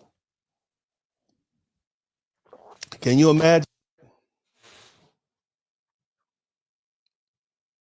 So Jean-Jacques Dessalines, basically, he killed the men first, even though these were civilians. I'm sure some of them might have participated and benefited, but you also kill women and children, babies, are what we're talking about. He ordered they be killed as well, arguing that leaving them alive would allow future claims of ownership or revenge. They killed them with knives. They cut them up with knives. They hacked them up with machetes, and they beat them to death with clubs, and they stabbed them with bayonets. They didn't use the firearms. That was too expensive. They hacked them to death. Children, babies. This is somebody type 1804. Don't run now. Don't run now, Black people. All you foundational Black people, you've been celebrating it. Yeah, Haitian liberty. Yeah, don't run away now. They hacked to death women and children. They killed babies during the Haitian Revolution. Now, keep in mind, independence had already been declared. The war had gone. They won 13 years. They won. But just in case, we're going to kill the women and children and kill all the men. They didn't tell you about this? They didn't tell you that? So, they had to save on ammunition, so they just used their machetes and knives, and they beat children and women to death. That's what they did. Entire families were wiped out in some cases. Entire families. Some of the witness accounts describe people being dragged from their home. Can you imagine a woman being dragged from her home with a baby in her arms and killed right there in the courtyard or executed outside of towns? This is the Haitian Revolution. This is what I don't know why they don't ever bring about. Why don't you ask them about that? They estimated between 3,000 and 5,000 French people white people were slaughtered, after the war had been the independence. Now, keep in mind, the war was over. These are civilians we killed. People are, all right, let's go back. Now, I would call that a war crime. You see, that's what the Nazis did. That's a war crime. These noble Haitians that you all, they always bragging on it. I mean, you can look at this stuff. It's on the internet. Now, they did exempt some white people, Polish soldiers who defected from the French, some Germans, and a few others who were not viewed as enemies. They had a very small number of folk that were protected. But most of the French and the whites, they weren't exempt, regardless of their age or gender. That means children, babies, old women, young women. And again, Jean-Jacques Dessalines' justification, he openly stated that he believed that any remaining French presence was an existential danger. You got 500,000 black people on that side of the island and you think that's a danger? Why couldn't you just let them go? You see? Now, he said France had already tried to retake the colony and he feared re-enslavement and foreign intervention and internal sabotage and claims of land of compensation for former colonials. But, if you take something by war and blood, it's a war. You don't go killing babies and women and children. I can kind of understand why you would kill men, but I mean, are we talking about young boys?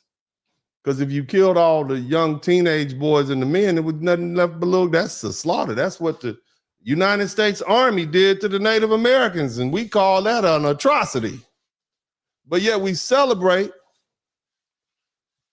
the Haitian victory. We celebrate that, don't we? Don't we celebrate that? Don't we celebrate it? We celebrate that. So basically, this was what is called a preemptive act of national defense. We just gonna kill them before they even we're gonna we're gonna get them all out of here. But again, from a modern day framework, from an international justice standpoint, that fits the definition of a mass killing of civilians, including women and children. That's a war crime. But that's how the war ended. Now, see, why does that matter? Okay, are y'all still with me now? Why does that matter? Do you think that happened in a vacuum? Why do you think that matters to the rest of the Caribbean? You see? Don't you think the Dominicans saw that? And the Jamaicans? They watched it happen? That revolution didn't stop at independence. The leadership killed women and children, civilians. They eliminated what they perceived as a threat. There's no indication they were any immediate harm. Why couldn't you deal with that at a later point? So that new state was built through extreme violence even after victory. That is their reputation. That history shaped how their neighbors and societies understood Haiti. These people are violent. These people are ferociously violent. They warred with the mixed people. They killed the mixed race people. They slaughtered the French women, children, and whoever after the war was over. I'm just asking you, what would your perception be of these people? What would your perception be of Jean-Jacques Dessalines? You know, this person that these people try to get us to, celebrate. That's not what we did. We didn't kill women and children as foundational Black Americans. That ain't us. That's not our culture.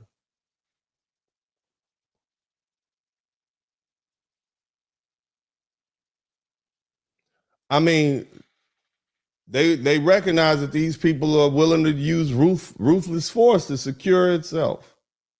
So when people today say, why are other Caribbean nations wary? Maybe it's part of their historical memory, whether people consciously recall it or not. I mean, they bring it up enough. I mean, they bring it up enough, right?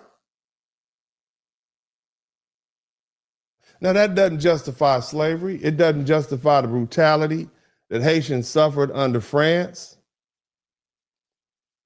This doesn't say that the revolution lacked cause, but it does explain why some observers then and now saw the post-independence killings as extreme.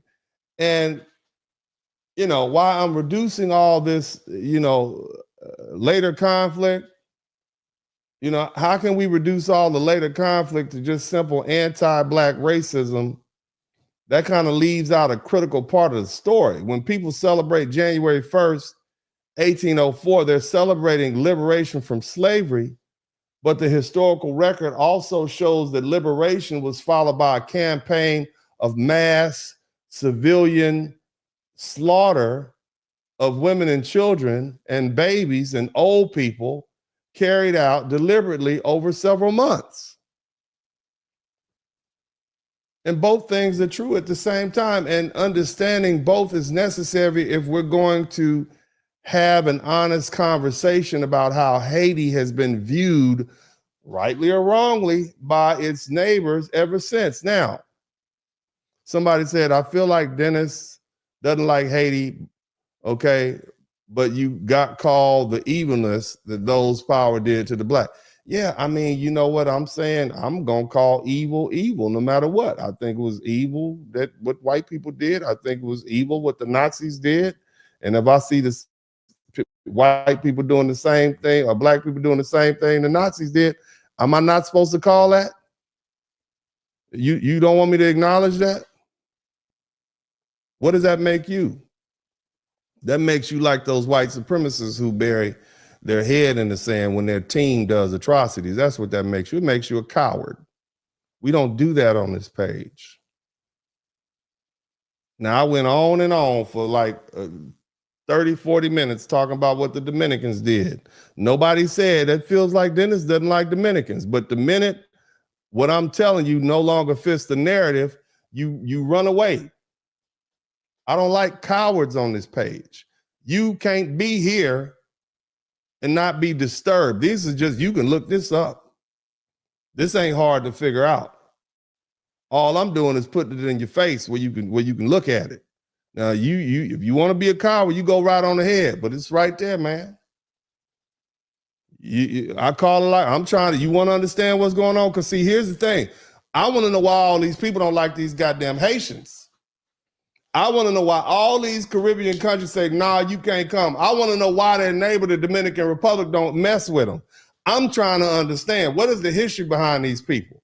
You want to know why Black people don't hang out with white people? Because they used to do stuff to us like hang us and lynch us. We would go in their neighborhoods, they would beat us up. They would grape our women just for walking down the street. And so people step into other people's business. Why don't these white people are so nice? They still get what's wrong. It's just you Blacks need to work harder. And then we get mad. We get mad when people judge us because we have a collective history and understanding of these people. You understand what I'm saying? Now here it is. We in 2026, and for whatever reason, my Black American brothers and sisters have decided to rest. In other words, we ain't dealing with this, man. Let them go home. We've been dealing with these people 40, 50 years, and they treat us like trash. They disrespectful, and we still feel guilty like, but damn, those are Black people. Those are Black people, man. Damn, man. And now I'm trying to explain to you, yeah, they are Black people, but you feel the same way about these Black people just like the other Black people who know them the best feel about them. And there's something to that. So let's try to figure out what it is. How did this culture develop? What kind of culture is this that make all the Black people in their region not want to be around them? And including a Black ass neighbor called the Dominican Republic. And no matter what they say, me no Black, they Black as hell. They just Black people that speak Spanish. Nevertheless, let's understand why they don't want to be associated with them. That's where we are. This is not about like or dislike. This is about understanding. Let the church say understanding. Now, put yourself in the mindset of the average Dominican on the other side of the island in this highly mixed society of Spanish, African, Taino, and Spanish really means white, okay? All these people blended together through daily life, families, and culture, and racial mixing. That was their normal thing. We didn't have to do slavery. We were colonized. All right, they gone, whatever. It was part of how their society worked. It formed slowly. These people just moved in. These Haitians just moved in here 100 years ago. We've been here 200 years. Imagine living in a house. You've been there 15, 20 years. You got a new neighbor that just moved in a couple years ago, and they raising hell over there. Damn, they're raising hell. You like, damn, we've been here. We shouldn't have sold them. We shouldn't have sold them that parcel of land. Ah, damn, they're killing each other. Shit, let's keep them over there. Right? We ain't like that. Next door, all this killing going on over in Haiti. Ooh. That looked different to them. See, in the French colony of Saint-Domingue, society was tightly divided by race and class. And when the revolutionary started, those racial lines, they didn't fade away. Okay? You understand? They became deadly. People were judged in Saint-Domingue. People were judged by who they were, how they looked, who they were loyal to. Revolutionary leaders talk about openly removing white threats. And that violence didn't stop there. Mixed race elites, their supporters. Internal conflicts. It was a lot of bloodshed going on over there for 13, 14 years.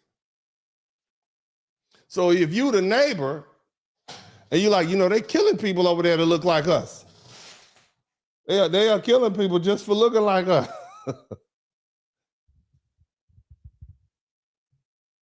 You understand what I'm saying? Well, as long as they stay over there, don't worry about it. Pass the plantain. Now, that fear doesn't really require Dominicans to hate black people. It came from watching a nearby revolution where race, loyalty, and power were sorted through violence. Even after the independence was won, they killing babies. You don't think they heard about that? Now, of course, Haiti became a country where the population was overwhelmingly descended from enslaved Africans. And it's 90 to 95% African ancestry. Very, very small, white, mixed population. So you got two societies on the same island with very different colonial systems and very different revolutions and a very different history. They don't even speak the same language. Now, here's something else y'all probably didn't know. Hit the #1 button. Okay? But now for a highly mixed society like what is now called the Dominican Republic, watching your neighbor go through a revolution that used violence to settle racial and political questions, the fear it created wasn't theoretical, it felt like a real threat. Okay? Now, I want y'all to understand something. Haiti never fought Spain. Remember, Spain was in charge of the Dominican side of the island for a minute. Are y'all learning something, by the way? If you learning something, make sure you type yes in the chat room. I need you to, because I got a lot of people in here, but I want to make sure you're learning something, okay? And I'm going to wrap this up because I want to let y'all go and get ready for tomorrow. But I want you to understand, when you see these people crying about, they're sending us back to Haiti, these are the people that don't nobody want to come to their country. And I'm trying to help y'all understand, and you could take this and study and go with it. But let's try to understand, okay, maybe we hear your sympathy, but we have to take that with a caveat. There's a reason all the rest of these people don't like you. And it ain't just because you helped liberate. Apparently, you not only did you get the way you did it, sometimes it's the way you do things. Damn, you couldn't send a letter to Napoleon and say, hey, look, take these French people back. We don't want them here. You just had to kill them all.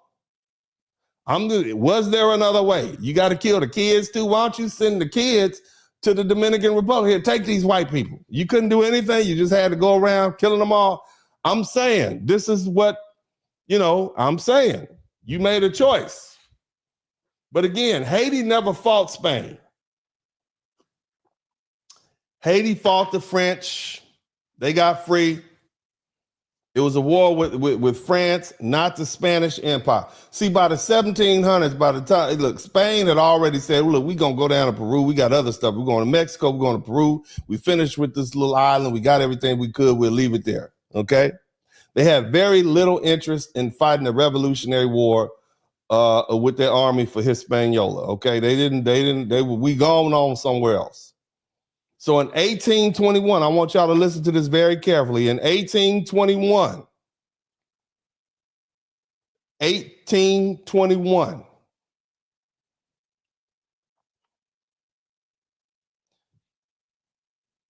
what we know now is the Dominican Republic declared independence from Spain. Y'all don't want us no more? Okay, we free, Poppy. We out of here. 1821. Guess what happened? What do you think happened after that? So, word got around. Oh, so y'all free from Spain? Oh, y'all not a Spanish colony anymore? Oh, Spain is over in Peru? Oh, okay. They in Mexico, so y'all don't even fool with Spain them no more, huh? So basically, look, immediately, Haiti invaded Spain. Haiti invaded Dominican Republic. What do we know as the Dominican Republic? I want you to think about that. You declare, I'm free, we free from Spain. We finally got our own island, right? We finally free. It's 17. We didn't have to do what them crazy Haitians did over there. We just waited another, 16 years or so, and we free. And then Haiti invaded them. The DR side had got free from the white Spanish colonizer, and before it could even stand up on its own, the Haitian army forces invaded and took control of it. So by 1822, the eastern side of the island, what we now know as the Dominican Republic, was under control of Haiti. Did y'all know that? Did you all know that Haiti, as soon as the DR got free, they got the Haitians came and invaded them under Haitian rule? This is what they did. This is in your books, right? They came and they basically were the booty bandits of the island. They just came and took it. And the people on that side of the Dominican side of the island, they were forced to live under a system. It wasn't their own. One of the first things they changed, the language. I want you to think about that. Dominicans has been speaking Spanish for 300 years in the Dominican, and they made the Dominican speak. They made Spanish the official language of the government and business in everyday life. Can you imagine that? We all speak English here in the United States, right? Imagine we get invaded by, pick a state. Let's say we get invaded by China, and they make us learn Chinese. Can you imagine that? You can't go to the bank if you don't speak Spanish. You can't be a congressman. You got to learn to speak Chinese. This is what you got to do. So now Haiti has colonized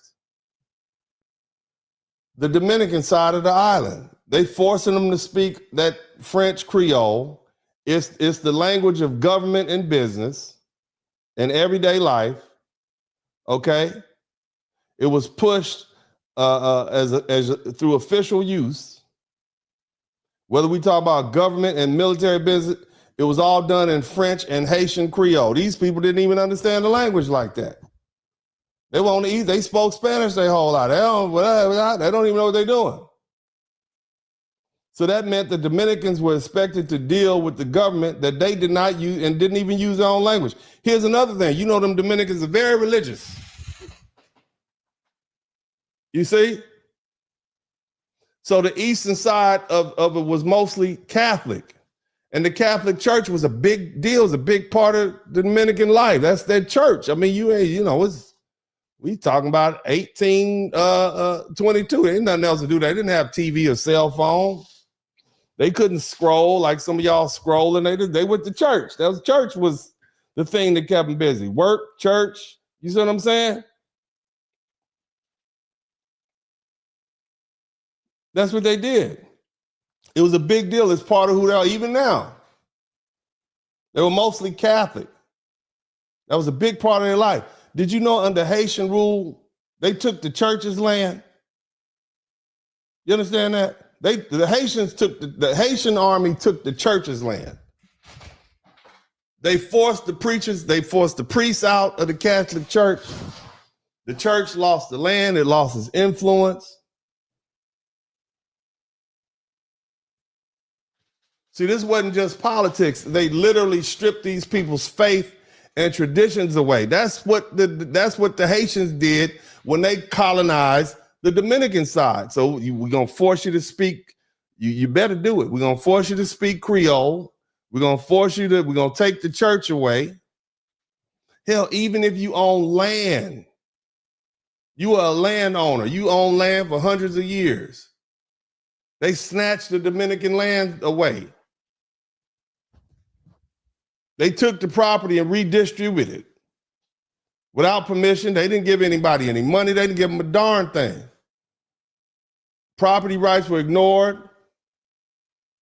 I mean, you had families who owned generations of land. Just suddenly, they just broke. They poor. You just took everything from these people. Mind you, they just got free. They just got free. They didn't even have an army. They just got free. And you just came over there and took advantage. And they gave it to Haitians to have it under control. And here's another thing. They always talk about the Haitians they ended slavery. Yeah, but they enforced some agricultural labor policies. What does that sound like to you? Agricultural labor policies? And the policies were about money, because here's the cold part about it.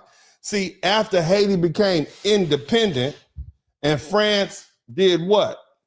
It imposed this huge debt called the French indemnity as a price for being recognized as a country.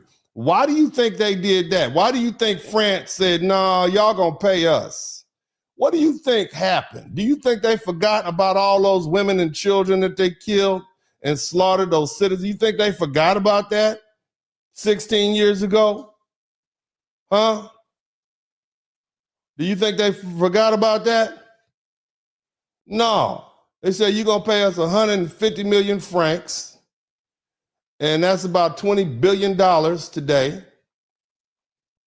Keep in mind, we bought Mexico right about the same time for 600 million. So this was punitive. You see what I mean? But I want you to understand, look, I mean, and Napoleon said, I'm gonna blow up, you know what? I'm gonna put y'all back on the list. If you don't pay the money, I'm gonna come blow up Port-au-Prince. So you're gonna pay this 20 billion. Now they eventually reduced it to 90 million francs, which is still about 10 to 15 billion. Yeah, I'm gonna reduce it a little bit. Yeah, we'll drop it down to 10 billion. This is what they did. And guess what? Haiti couldn't afford to pay that debt. So what did it do? It invaded the Dominican side. It invaded the Dominican Republic, right? People who had nothing to do with Haiti's war against France, nothing to do with their revolution, didn't participate in, and forced the Dominican people to pay the doggone debt to France. Think about that. Can you imagine that? And they did that for 30 years. It was 22 years. And here's another code. Think about that. You didn't piss France off. You didn't kill off a bunch of their citizens. They didn't hit you with a debt that you'll never be able to pay off, so they're going to keep you broke and crippled. You still paying them.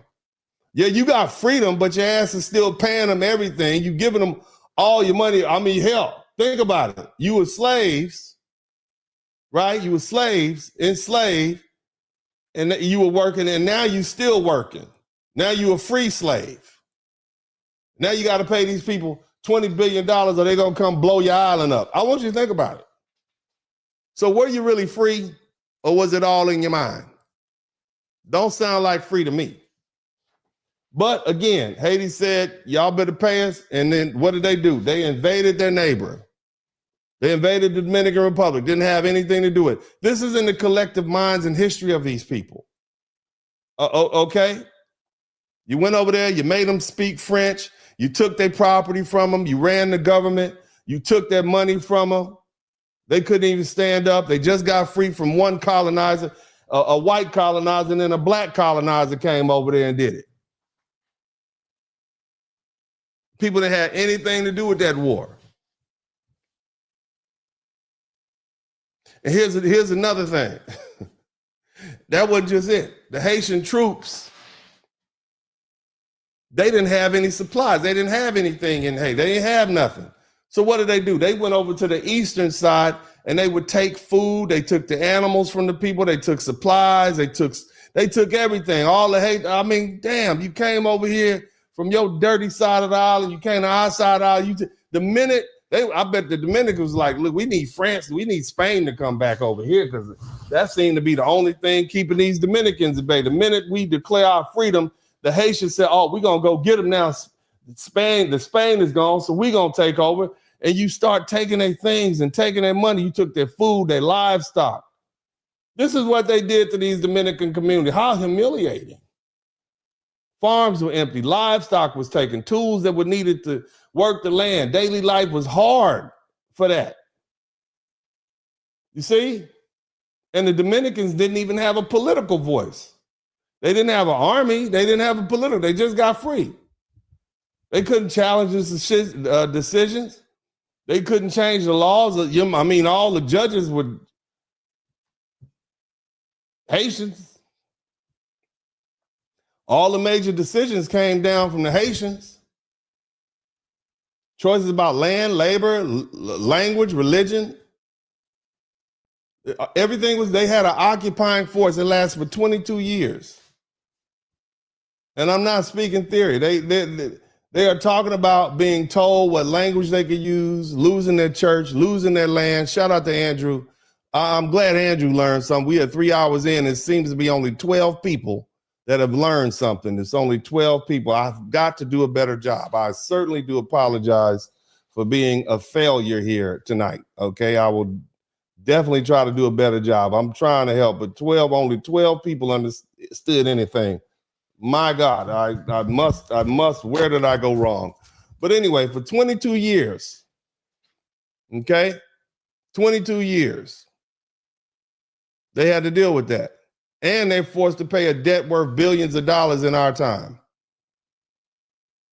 And you took the animals, they don't have anything to work with. And that experience has built a resistance, right? And why when chance came in 1844, the Dominicans moved, and they moved quick. And they pushed them Haitians, and they pushed their butts up out of there, and they declared independence again. You see?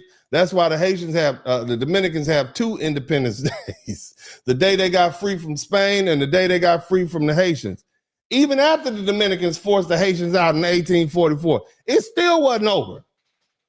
You know, them Haitians had the nerve, they wouldn't even recognize the Dominican Republic as an independent country until 1865. So another 21 years went by. And see, that delay wasn't accidental. Many of these, the scholars agree, the Haitians planned to come back. They really truly believed in their heart that the entire island should be theirs and fall under their rule. That's my bitch. That's my main. I'm going back. That's how they really felt. I mean, it was a real penitentiary type mentality. So I want to be clear about something in real terms.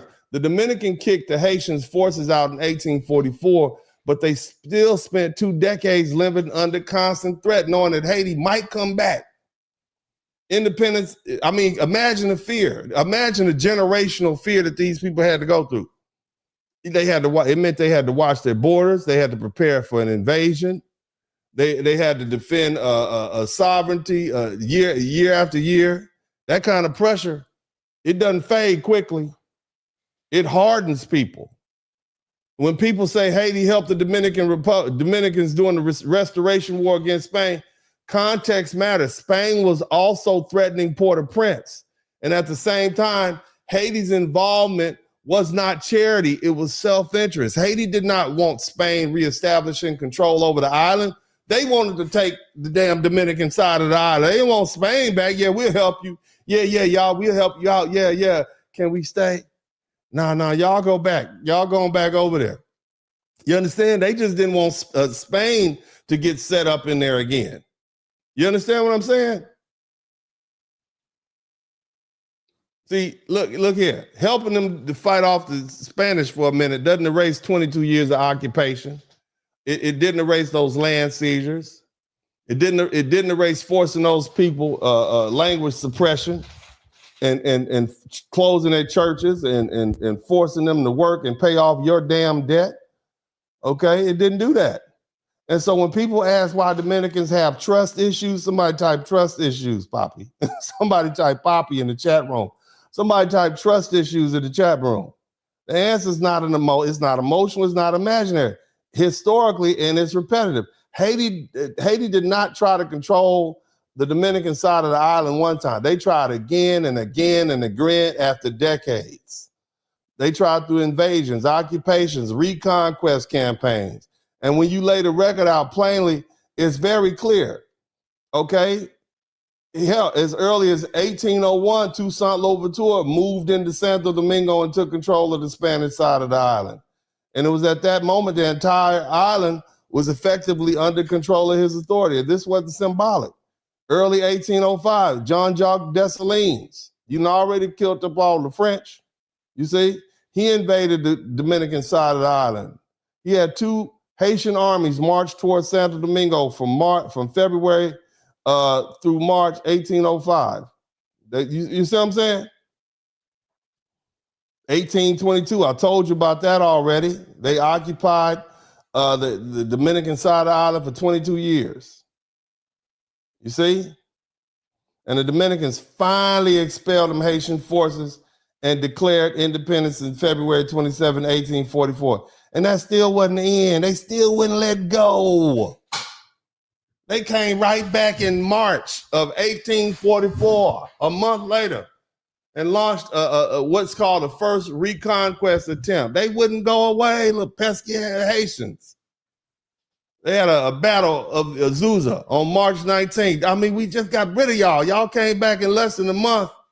Damn, even in Santiago, they kept coming back. They tried again in 1845, another invasion attempt. The heavy fighting, the Battle of La Estrellita, September 17th, 1845, these people wouldn't go away. And then they paused for a minute. Shout out to Eyes to See and Intricately Tangled. They chilled for a minute. And then in 1849, they came back again.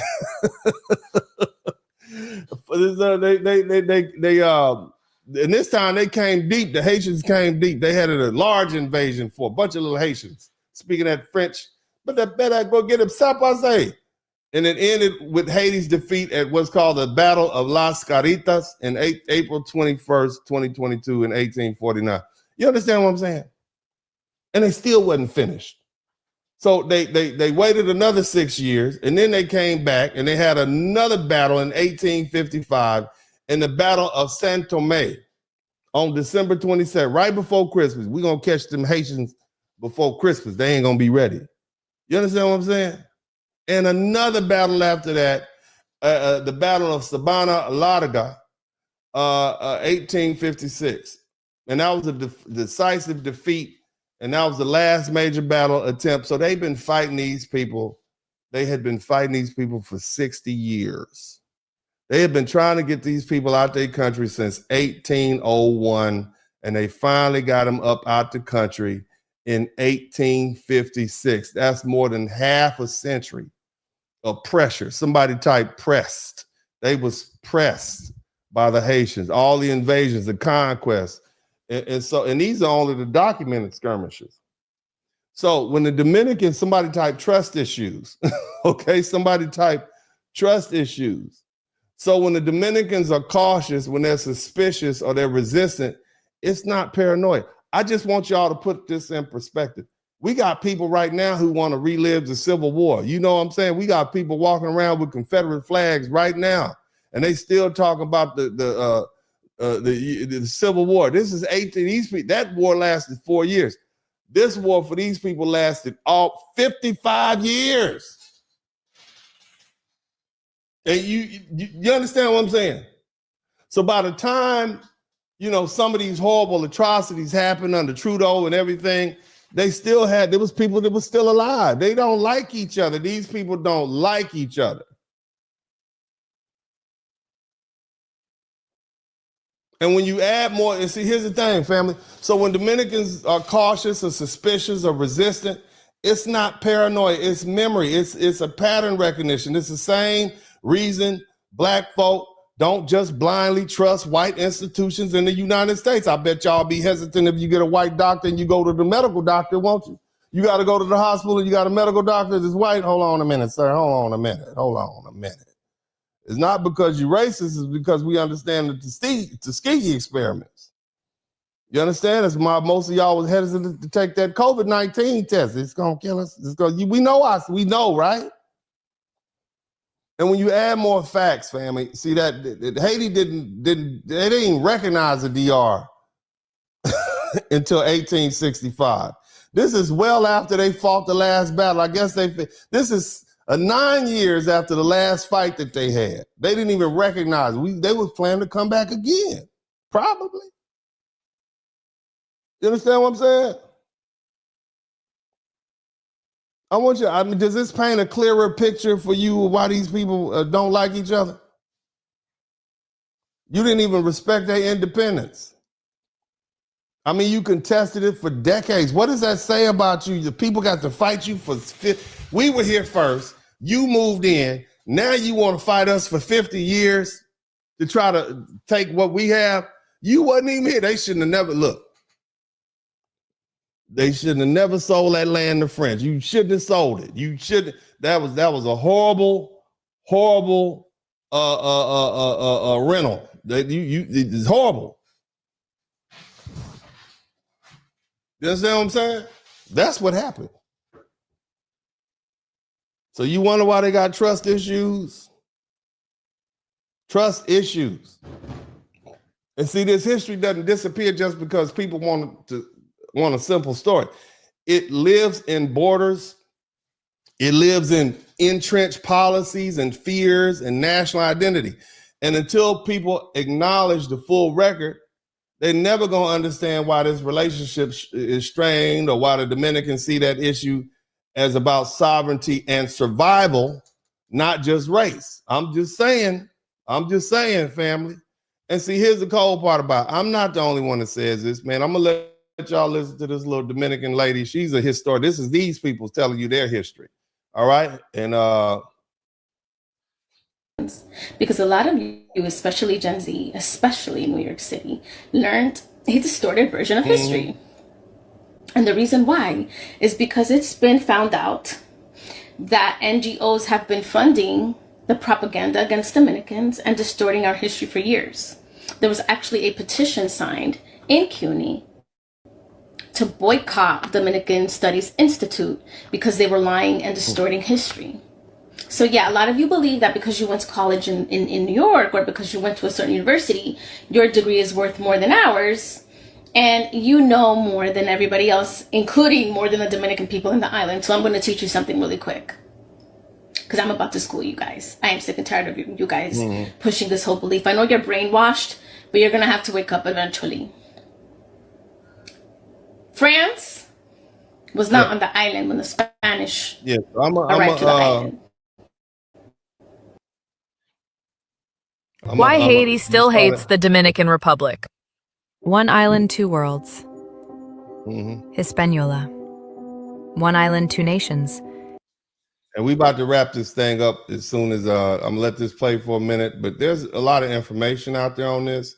I like to understand what's really going on. You know, I like to tea. I'm a little nosy. Somebody type Uncle D is nosy in the chat room. I want to. What happened? Why y'all don't like each other? What's going on? What's the problem? Yeah, I just want to know. It's a naturally inquisitive mind. Haiti to the west, Dominican Republic to the east. A shared land torn by centuries of blood, power, and pride. The colonial curse. Spain claimed the island in 1492. Later, France took the west. 2 empires, 2 languages, 2 destinies. 200 years later, okay? One built on plantations and enslaved Africans. The other, slower to grow. Yeah, the Haitians was catching hell over there. They were angry, okay? The Spanish was chilling over there. Like, yeah, we chilling. The fire of revolution. In 1791, Haiti ignited the world's first successful slave revolt. By 1804, it became the first Black republic. Now, the slaves, they had slaves throughout history. There's been slaves throughout history. You can't say that. But I get what he's saying, but that's actually a bold, free nation, but freedom came with enemies.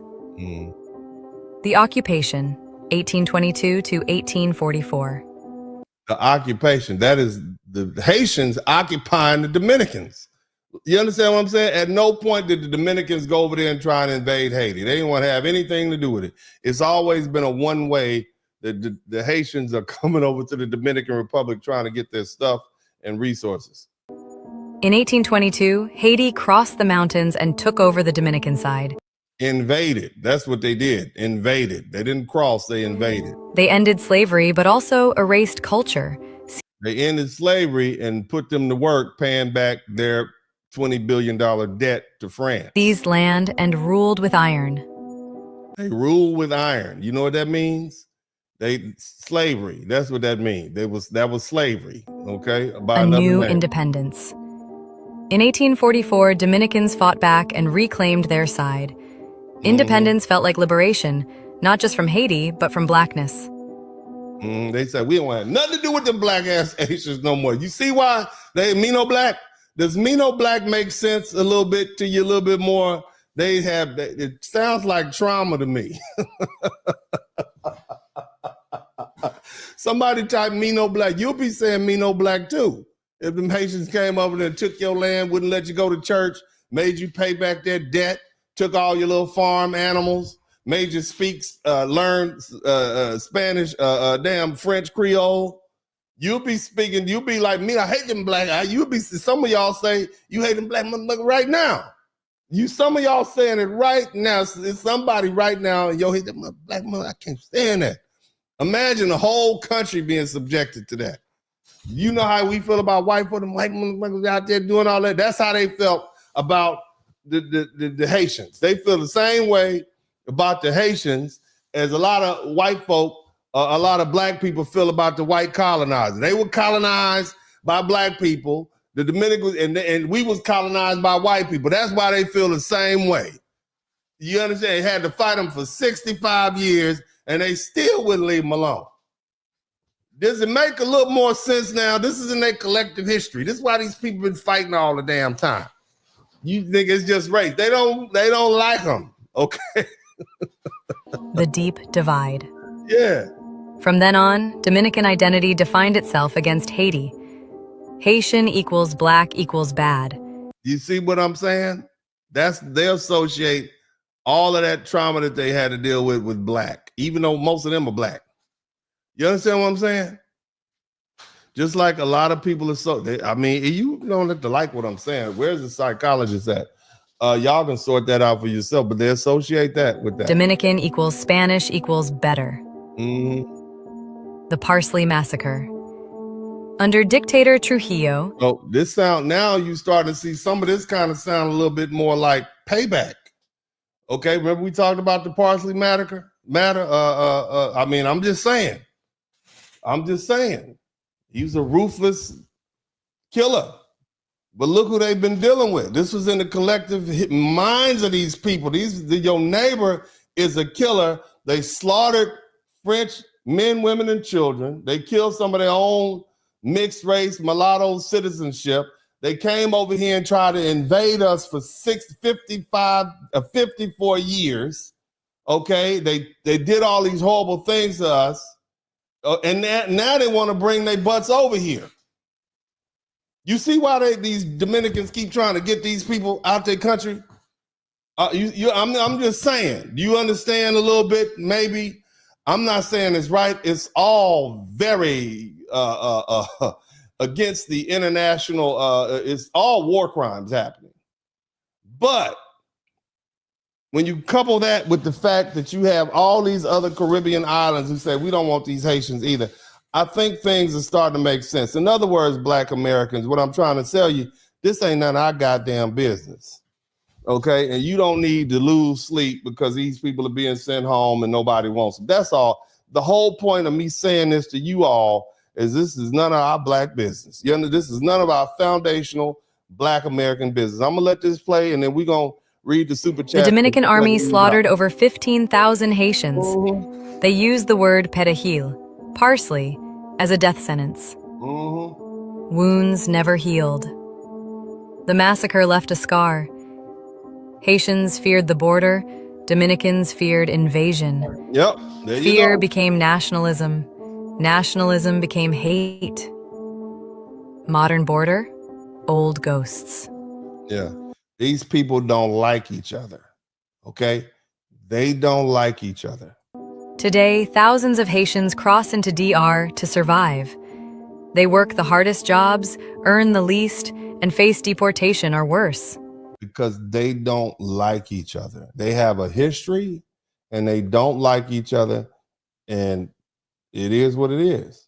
Who belongs? Even Haitian-descended Dominicans, born on Dominican soil, are denied citizenship. Stateless, invisible, unwanted. Two nations, one pain. Haitians remember occupation and massacre. Dominicans remember invasion and fear.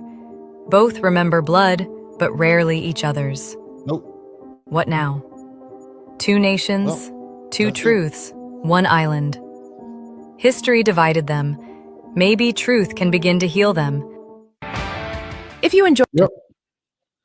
I mean, just in case any of y'all think it's stupid, them Palestinians and those Jewish people have been fighting each other for a long time too. So people have beef. Shout out to Black Bula, and it's a collective memory thing. But either way, look here, it's time for me to read these super chats, and I got a few more things to say. I'm gonna close this thing out.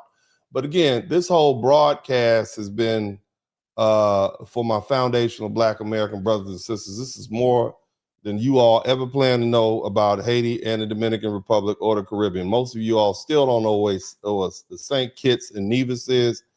I don't either. I've heard of it a couple of times. I'm going to have to look on a map and see if I can find it. But you know what? I want to thank the people who actually learned something. You know, I only have one request. If you learn something, I should earn something. And, you know, I'm sad because I clearly did a horrible job here because only a few people learned something. I only have Jason Mukes.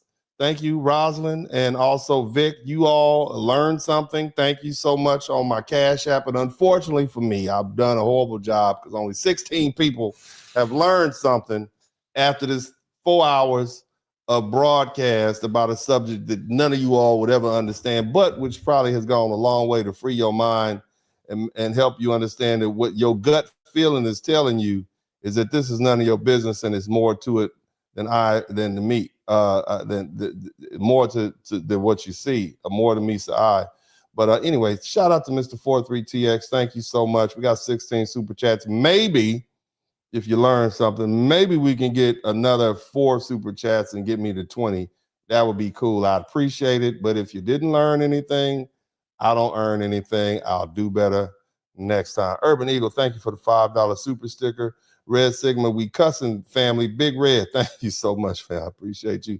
My girl, Penelope, thank you, Dennis, for your persistence in trying to reason with the unreasonable.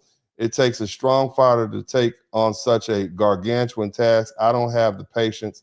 Thank God for people like you. Thank you so much. I have been hitting y'all with some very complicated conversations, and I try to be as nuanced as possible.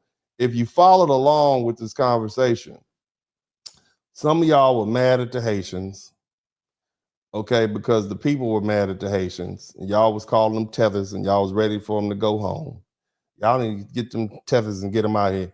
And then when I got to the part about how the Dominicans was slaughtering them, then y'all was sad for the Haitians, and y'all was like, oh, that's terrible. They shouldn't do them like that. That's terrible. And then when I got to the point where I was talking about how the Haitians had did the Dominicans, then y'all was, and how they did the French, and then how they did the Dominicans, then y'all was like, damn, them some real assholes. And now you all should be emotionally drained. If I've done my job, you went from you went from bad, good, bad, good. That's great. I've done my job. I took you on this good emotional roller coaster ride through history, and I've done my job. I'm proud of me. You understand me? Let me give myself a hand clap. I'm proud of me. But anyway, thank you so much. I appreciate you, sister. We got 17 super chats. Maybe 3 more people will have learned something, and we will get 20. I blame the cats and dogs. See, here you go with the xenophobia. Lead them cats and dogs on. Shout out to Sigma Rage. Miss Alon Blanton said, Baby D, that's right. Shout out to Baby D. That's what's up, man. Thank you so much. I'm going to do some more of that stuff right there. I appreciate you. Somebody tell this lady the only black people bought racially and ethically are FBAs in America. That's right. Tell them. Also, April Thompson. Haiti is going to have to stand up for themselves, whether they like it or not.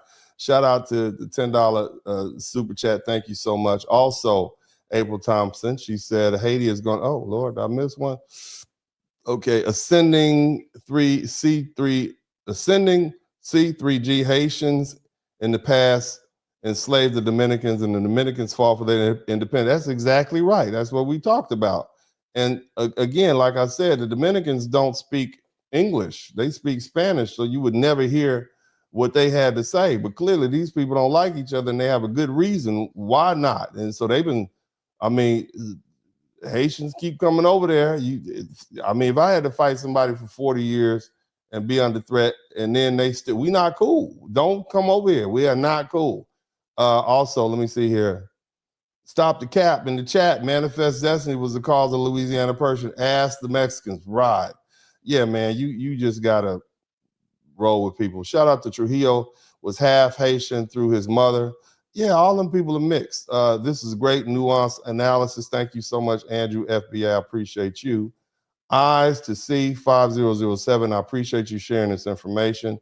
Oh, we got 18 super chats. Amazing. We got 18 people that learned something after 4 hours. Amazing. I don't feel so bad. Maybe we'll get 20 and I'll be happy. How about that? All right, shout out to Intricately. Haitians don't tell all the history. No, they don't. Yes, somebody nasty work. That's exactly right. Nobody wants to tell this stuff that they did. Great presentation. Knowledge is power. Thank you so much. And also, Black Adula, peace and blessings, Dennis. Thank you so much, family. And let me see. I learned something. Yeah, if you learn something, I should earn something. If I didn't do a good job, oh well. But again, I'm not going to be out here making enough money to take care of myself. And I'm not going to have y'all do me like y'all did Dr. Umar Johnson. And what's that other man with all them degrees from South America?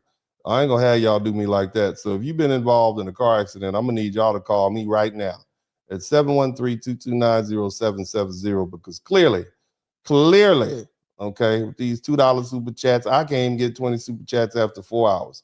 All right, so I need you guys to make sure that you call me at 713-229-0770 and let me represent you in a motor vehicle accident. And if I can't help you, and I know plenty of people around the country that will. And so, yeah, just call me up. I really enjoy what I do. I enjoy doing this. But again, this does not pay the bills that I need to pay. I got a lot of bills. I got kids in college and stuff. So I need to get that lawyer money. This is that good hobby money, but it does pay for the AI and all the systems that I use to get these broadcasts together. So you guys are kind of helping. You help me break even. I can keep going. It's not really making a lot of money over here, but I enjoy it. I find it interesting, and it's part of my legacy. And make sure y'all give a shout out to Baby D. Did y'all see Baby D? Did y'all see Baby D early with the shout out to Jackson 247, man. Did y'all see Baby D? I'm like, that is the cutest baby I've ever seen, man. Shout out to him. And I'm going to bring him back when I have a few other things to say. But look, I'm going to go ahead and let me see here. Let me get this super chat back up again. Let me get this Cash App. We got 21 super chats. We are rolling, baby. We are rolling. All right. Y'all came strong in the end. I appreciate that. Cat used toilets, dog opens the door, both call eyes. Ah, you crazy, son. Ill Jackson, thank you so much. So we came through hard in the end. All right. Well, we got a little time. I might break a record. I might get to 25 super chats. I think I did a good job. If you guys think I did a good job and this very complicated material, and you guys just let me know. Let me know. If you think I did a good job, let me know. Everybody who's watching this on the rebroadcast, sorry about taking so long to give you your shout outs. But thank you guys. Hit the #1 button. Again, I read all the comments. I love to hear what Dominican people have to say, the Haitian people have to say. We've heard what they had to say. Again, I've tried to present the brutal aspects of both sides. Next time somebody has you celebrating somebody, I'm sure they don't celebrate Jean-Jacques Dessalines in France. He killed a bunch of women and children after the war was over, and I'm just saying, be careful who you celebrate. You don't know what kind of spirits and demons you conjuring up on that. You don't know what was on these people's. I'm just saying, yeah, it was brutal. But, everybody knows you don't do that to women and children they're women and children. We just don't do that, in my opinion, and that's not something that foundational Black Americans do. We don't do that. Even during the Buffalo Soldier days, Black men didn't slaughter women and children. You see, no matter what that military, we wouldn't do it. We conducted ourselves honorable. That's why they can still hold themselves out. Black men didn't do that. We didn't do that. As much as we hated white folk and for what they did, we didn't do all this stuff. We didn't hurt women and children. That's not in our nature. We're beautiful people for that. We're very forgiving people. And the idea that, that's why this is that jungle justice type. That ain't what we do. We're going to take them kids and raise them kids and teach them better. Okay? You just, it's crazy. But somebody said, can you please just let the video play? Nope, not going to let the video play. What I'm going to do is go ahead and ease on up out of here. Let me see this. We got 22 super chats. You guys are awesome. Thank you so much. Shout out to everybody who contributed to the super chat, the Cash App, and the PayPal. Please subscribe to the channel if you haven't already. But either way, let's do this. Before we close, there's something that has to be said because context matters. All right. When when people talk about the Dominican Republic's long hostility toward Haiti without context, they miss a critical truth that this relationship was shaped long before Rafael Trujillo ever came to power. The fear, the mistrust, the hostility between these two societies didn't begin in the 1930s, okay? What Dominicans experienced was not passive tension. It was repeated Haitian attempts to invade and occupy and dominate and extract labor and seize land and suppress culture and erase sovereignty over and over again. And that brutality was already normalized and suspicion was already baked in, and Trujillo didn't invent it, he inherited. It's almost like somebody hit you a bunch of times and by the time you hit you back, everybody's looking at you. And so it looks like you instigated the fight, but really you just paying back. We see it all the time on the football field. The ref calls what they see. But here's the thing, as foundational Black Americans, because this is who I'm talking about. Somebody type FBA in the chat room. As a foundational Black American, my issue has never been with acknowledging, I ain't never had a problem acknowledging that racism exists. My issue is being handed one sentence explanation for a conflict that spans centuries, wars, invasions, occupations, forced labor, land theft, debt extraction, repeated refusals to recognize sovereignty, and being told, oh, they're just racist. And that is, to me, that's lazy. It's wrong, and it doesn't help Black Americans who genuinely are trying to understand, this world honestly. Okay, and now we've actually walked through that Dominican perspective. I think it's fair to say we may owe them Dominicans a little bit of an apology because for years, we've been laughing at them. We mocked them for, saying me no black, right? And we called it self-hate. And we joked about, you know, that identity. And we treated it like confusion or denial. But based on this history, that stance may not be about just self-hate at all. On an island, the identity has often been about survival. Me no black, meaning I'm not Haitian. Because the Haitians, those are our mortal enemies at this point. You see what I'm saying? When your neighbor who's overwhelmingly black has tried to invade you and invaded and occupied multiple times, okay, for over half a century, and that's part of your collective national memory, force you to pay that debt that you didn't have anything to do with, didn't recognize your autonomy and your independence, basically colonized you, right? And has openly advanced the idea that the entire island should be under their control, then vigilance stopped being ideology and it starts being scrutiny. What many of us assume was a lack of humanity on behalf of these Dominican people, right? But really they were making security calculations. Now that doesn't justify the cruelty of Trujillo. The man killed 30,000 people. He slaughtered like damn. But it explains the fear. It doesn't even the border enforcement. It explains why these Dominican societies are so hyper focused on their sovereignty and their culture and controlling their territory. It's not just race. That's their hit. They don't want these people occupying them again. That's their lived memory. And whether they come over there peacefully and work and they don't want them there. Okay, that's their business. That is their business. But that's what happens when a people repeatedly experience invasion and occupation by the same neighbor. And here's the part that matters for us as foundational Black Americans. Even if you discount everything the Dominicans say, even if you assume, oh, they just biased, oh, hell with what Dennis is talking about, right? You still can't ignore this broader pattern. Canada don't want them. You can't come up here. Okay, well, you know what? We can discount that. Oh, that's a white country. Okay, got it. That's a white country. What about all them Caribbean nations that are black as they are that don't want Haiti over there? They rounded up 22 Haitians in Jamaica and arrested them and sent them home. They don't want them.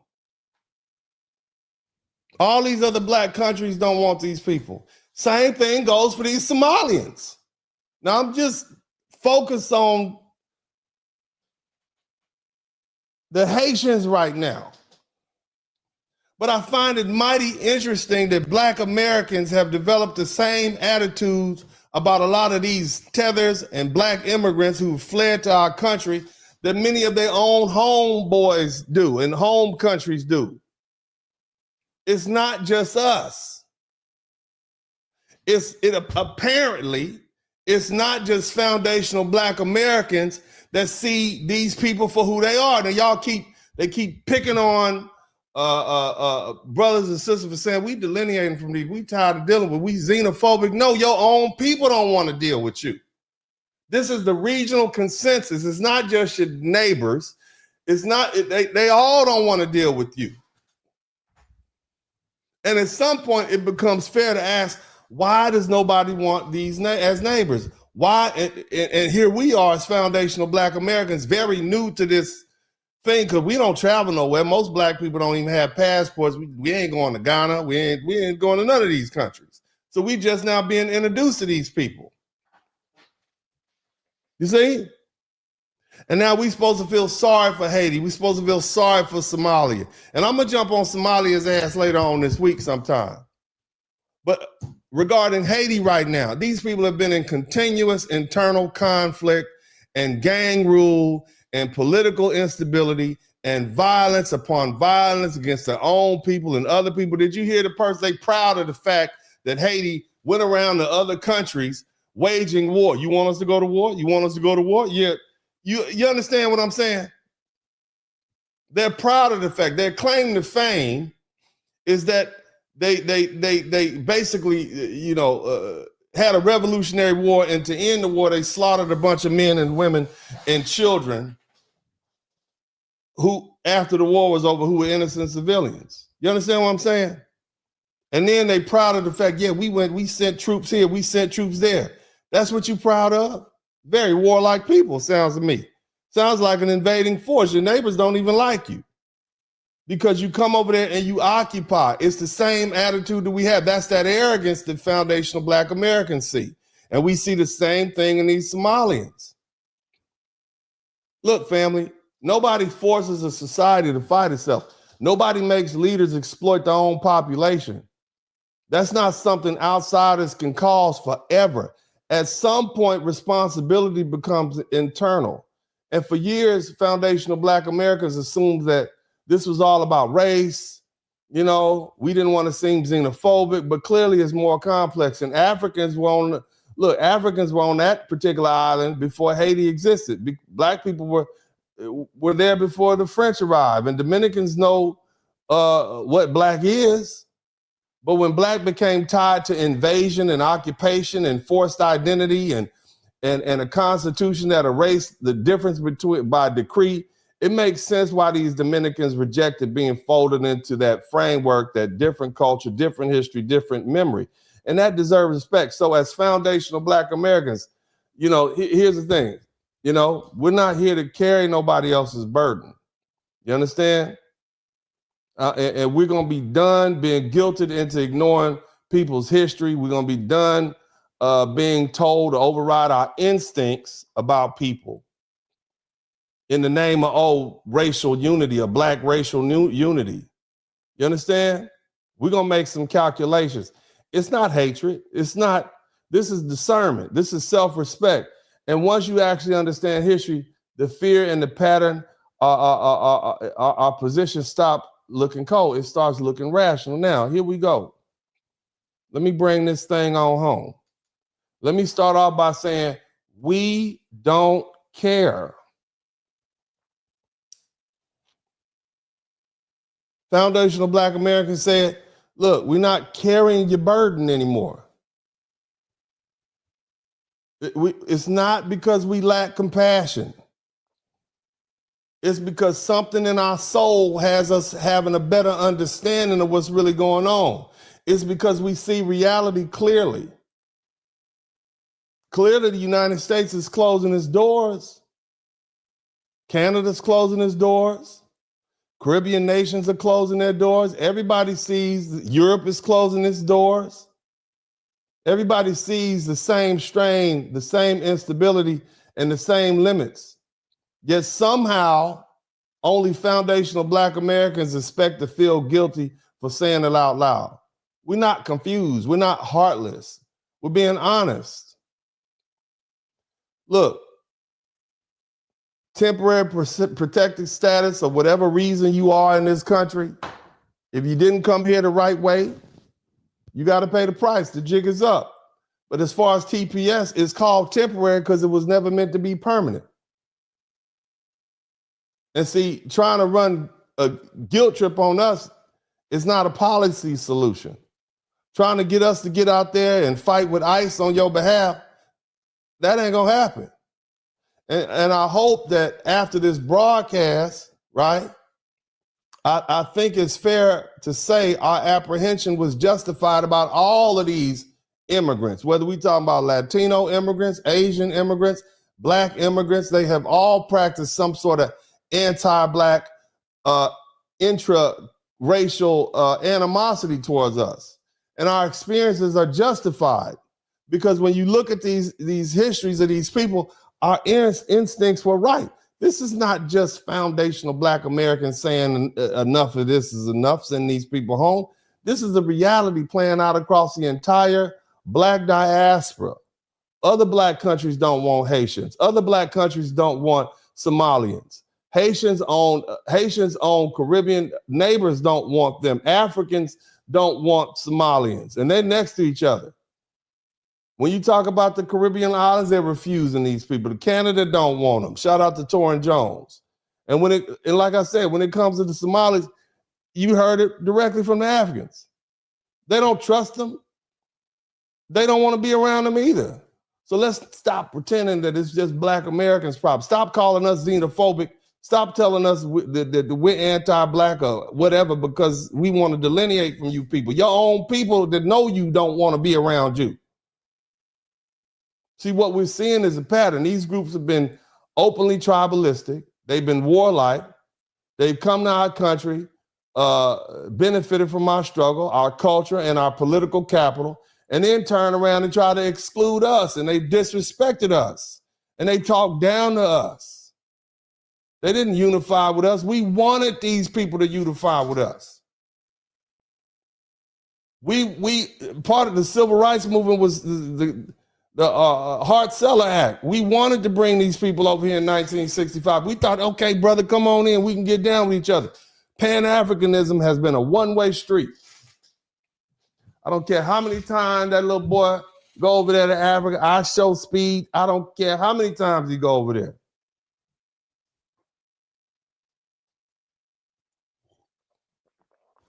We are not the same people. Different experiences, different cultures. We're half a millennia removed from each other. They don't want to unify with us. If they did want to unify with us, they would have. They don't stand with us. Now, of course, we got some friends, individual friends. Hey, man, run that, man. If you got some cool Caribbean friends and African friends, man, eat the food, enjoy them people, man. I know I got some cool Haitian friends I'm cool with. I done fell out with a lot of people, but I don't give a damn. I'm telling the truth. I'm still here. I got Nigerians, Ghanaians, got Dominicans, I got Haitians. I don't care. I'm going to tell this truth. You're going to get this work.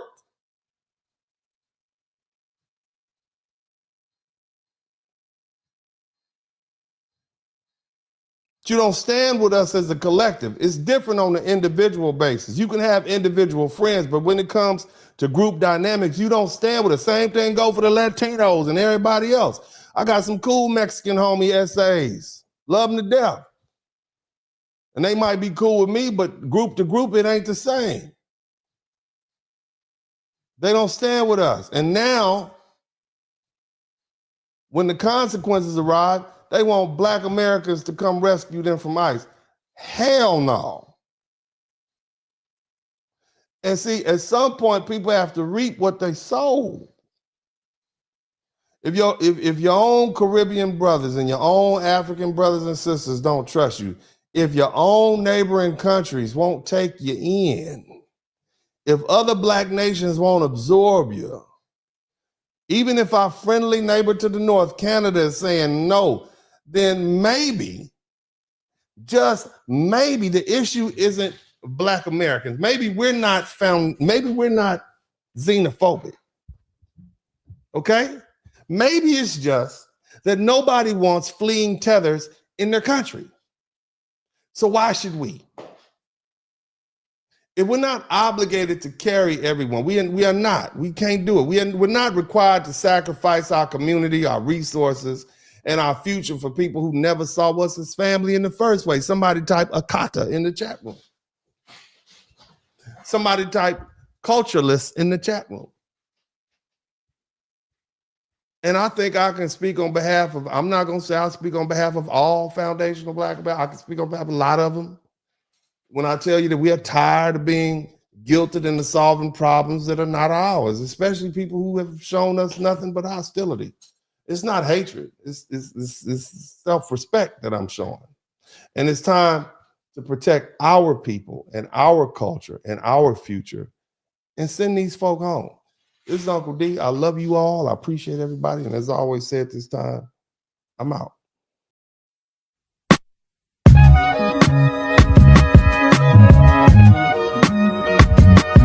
In the Spurling podcast, hit the like button, subscribe.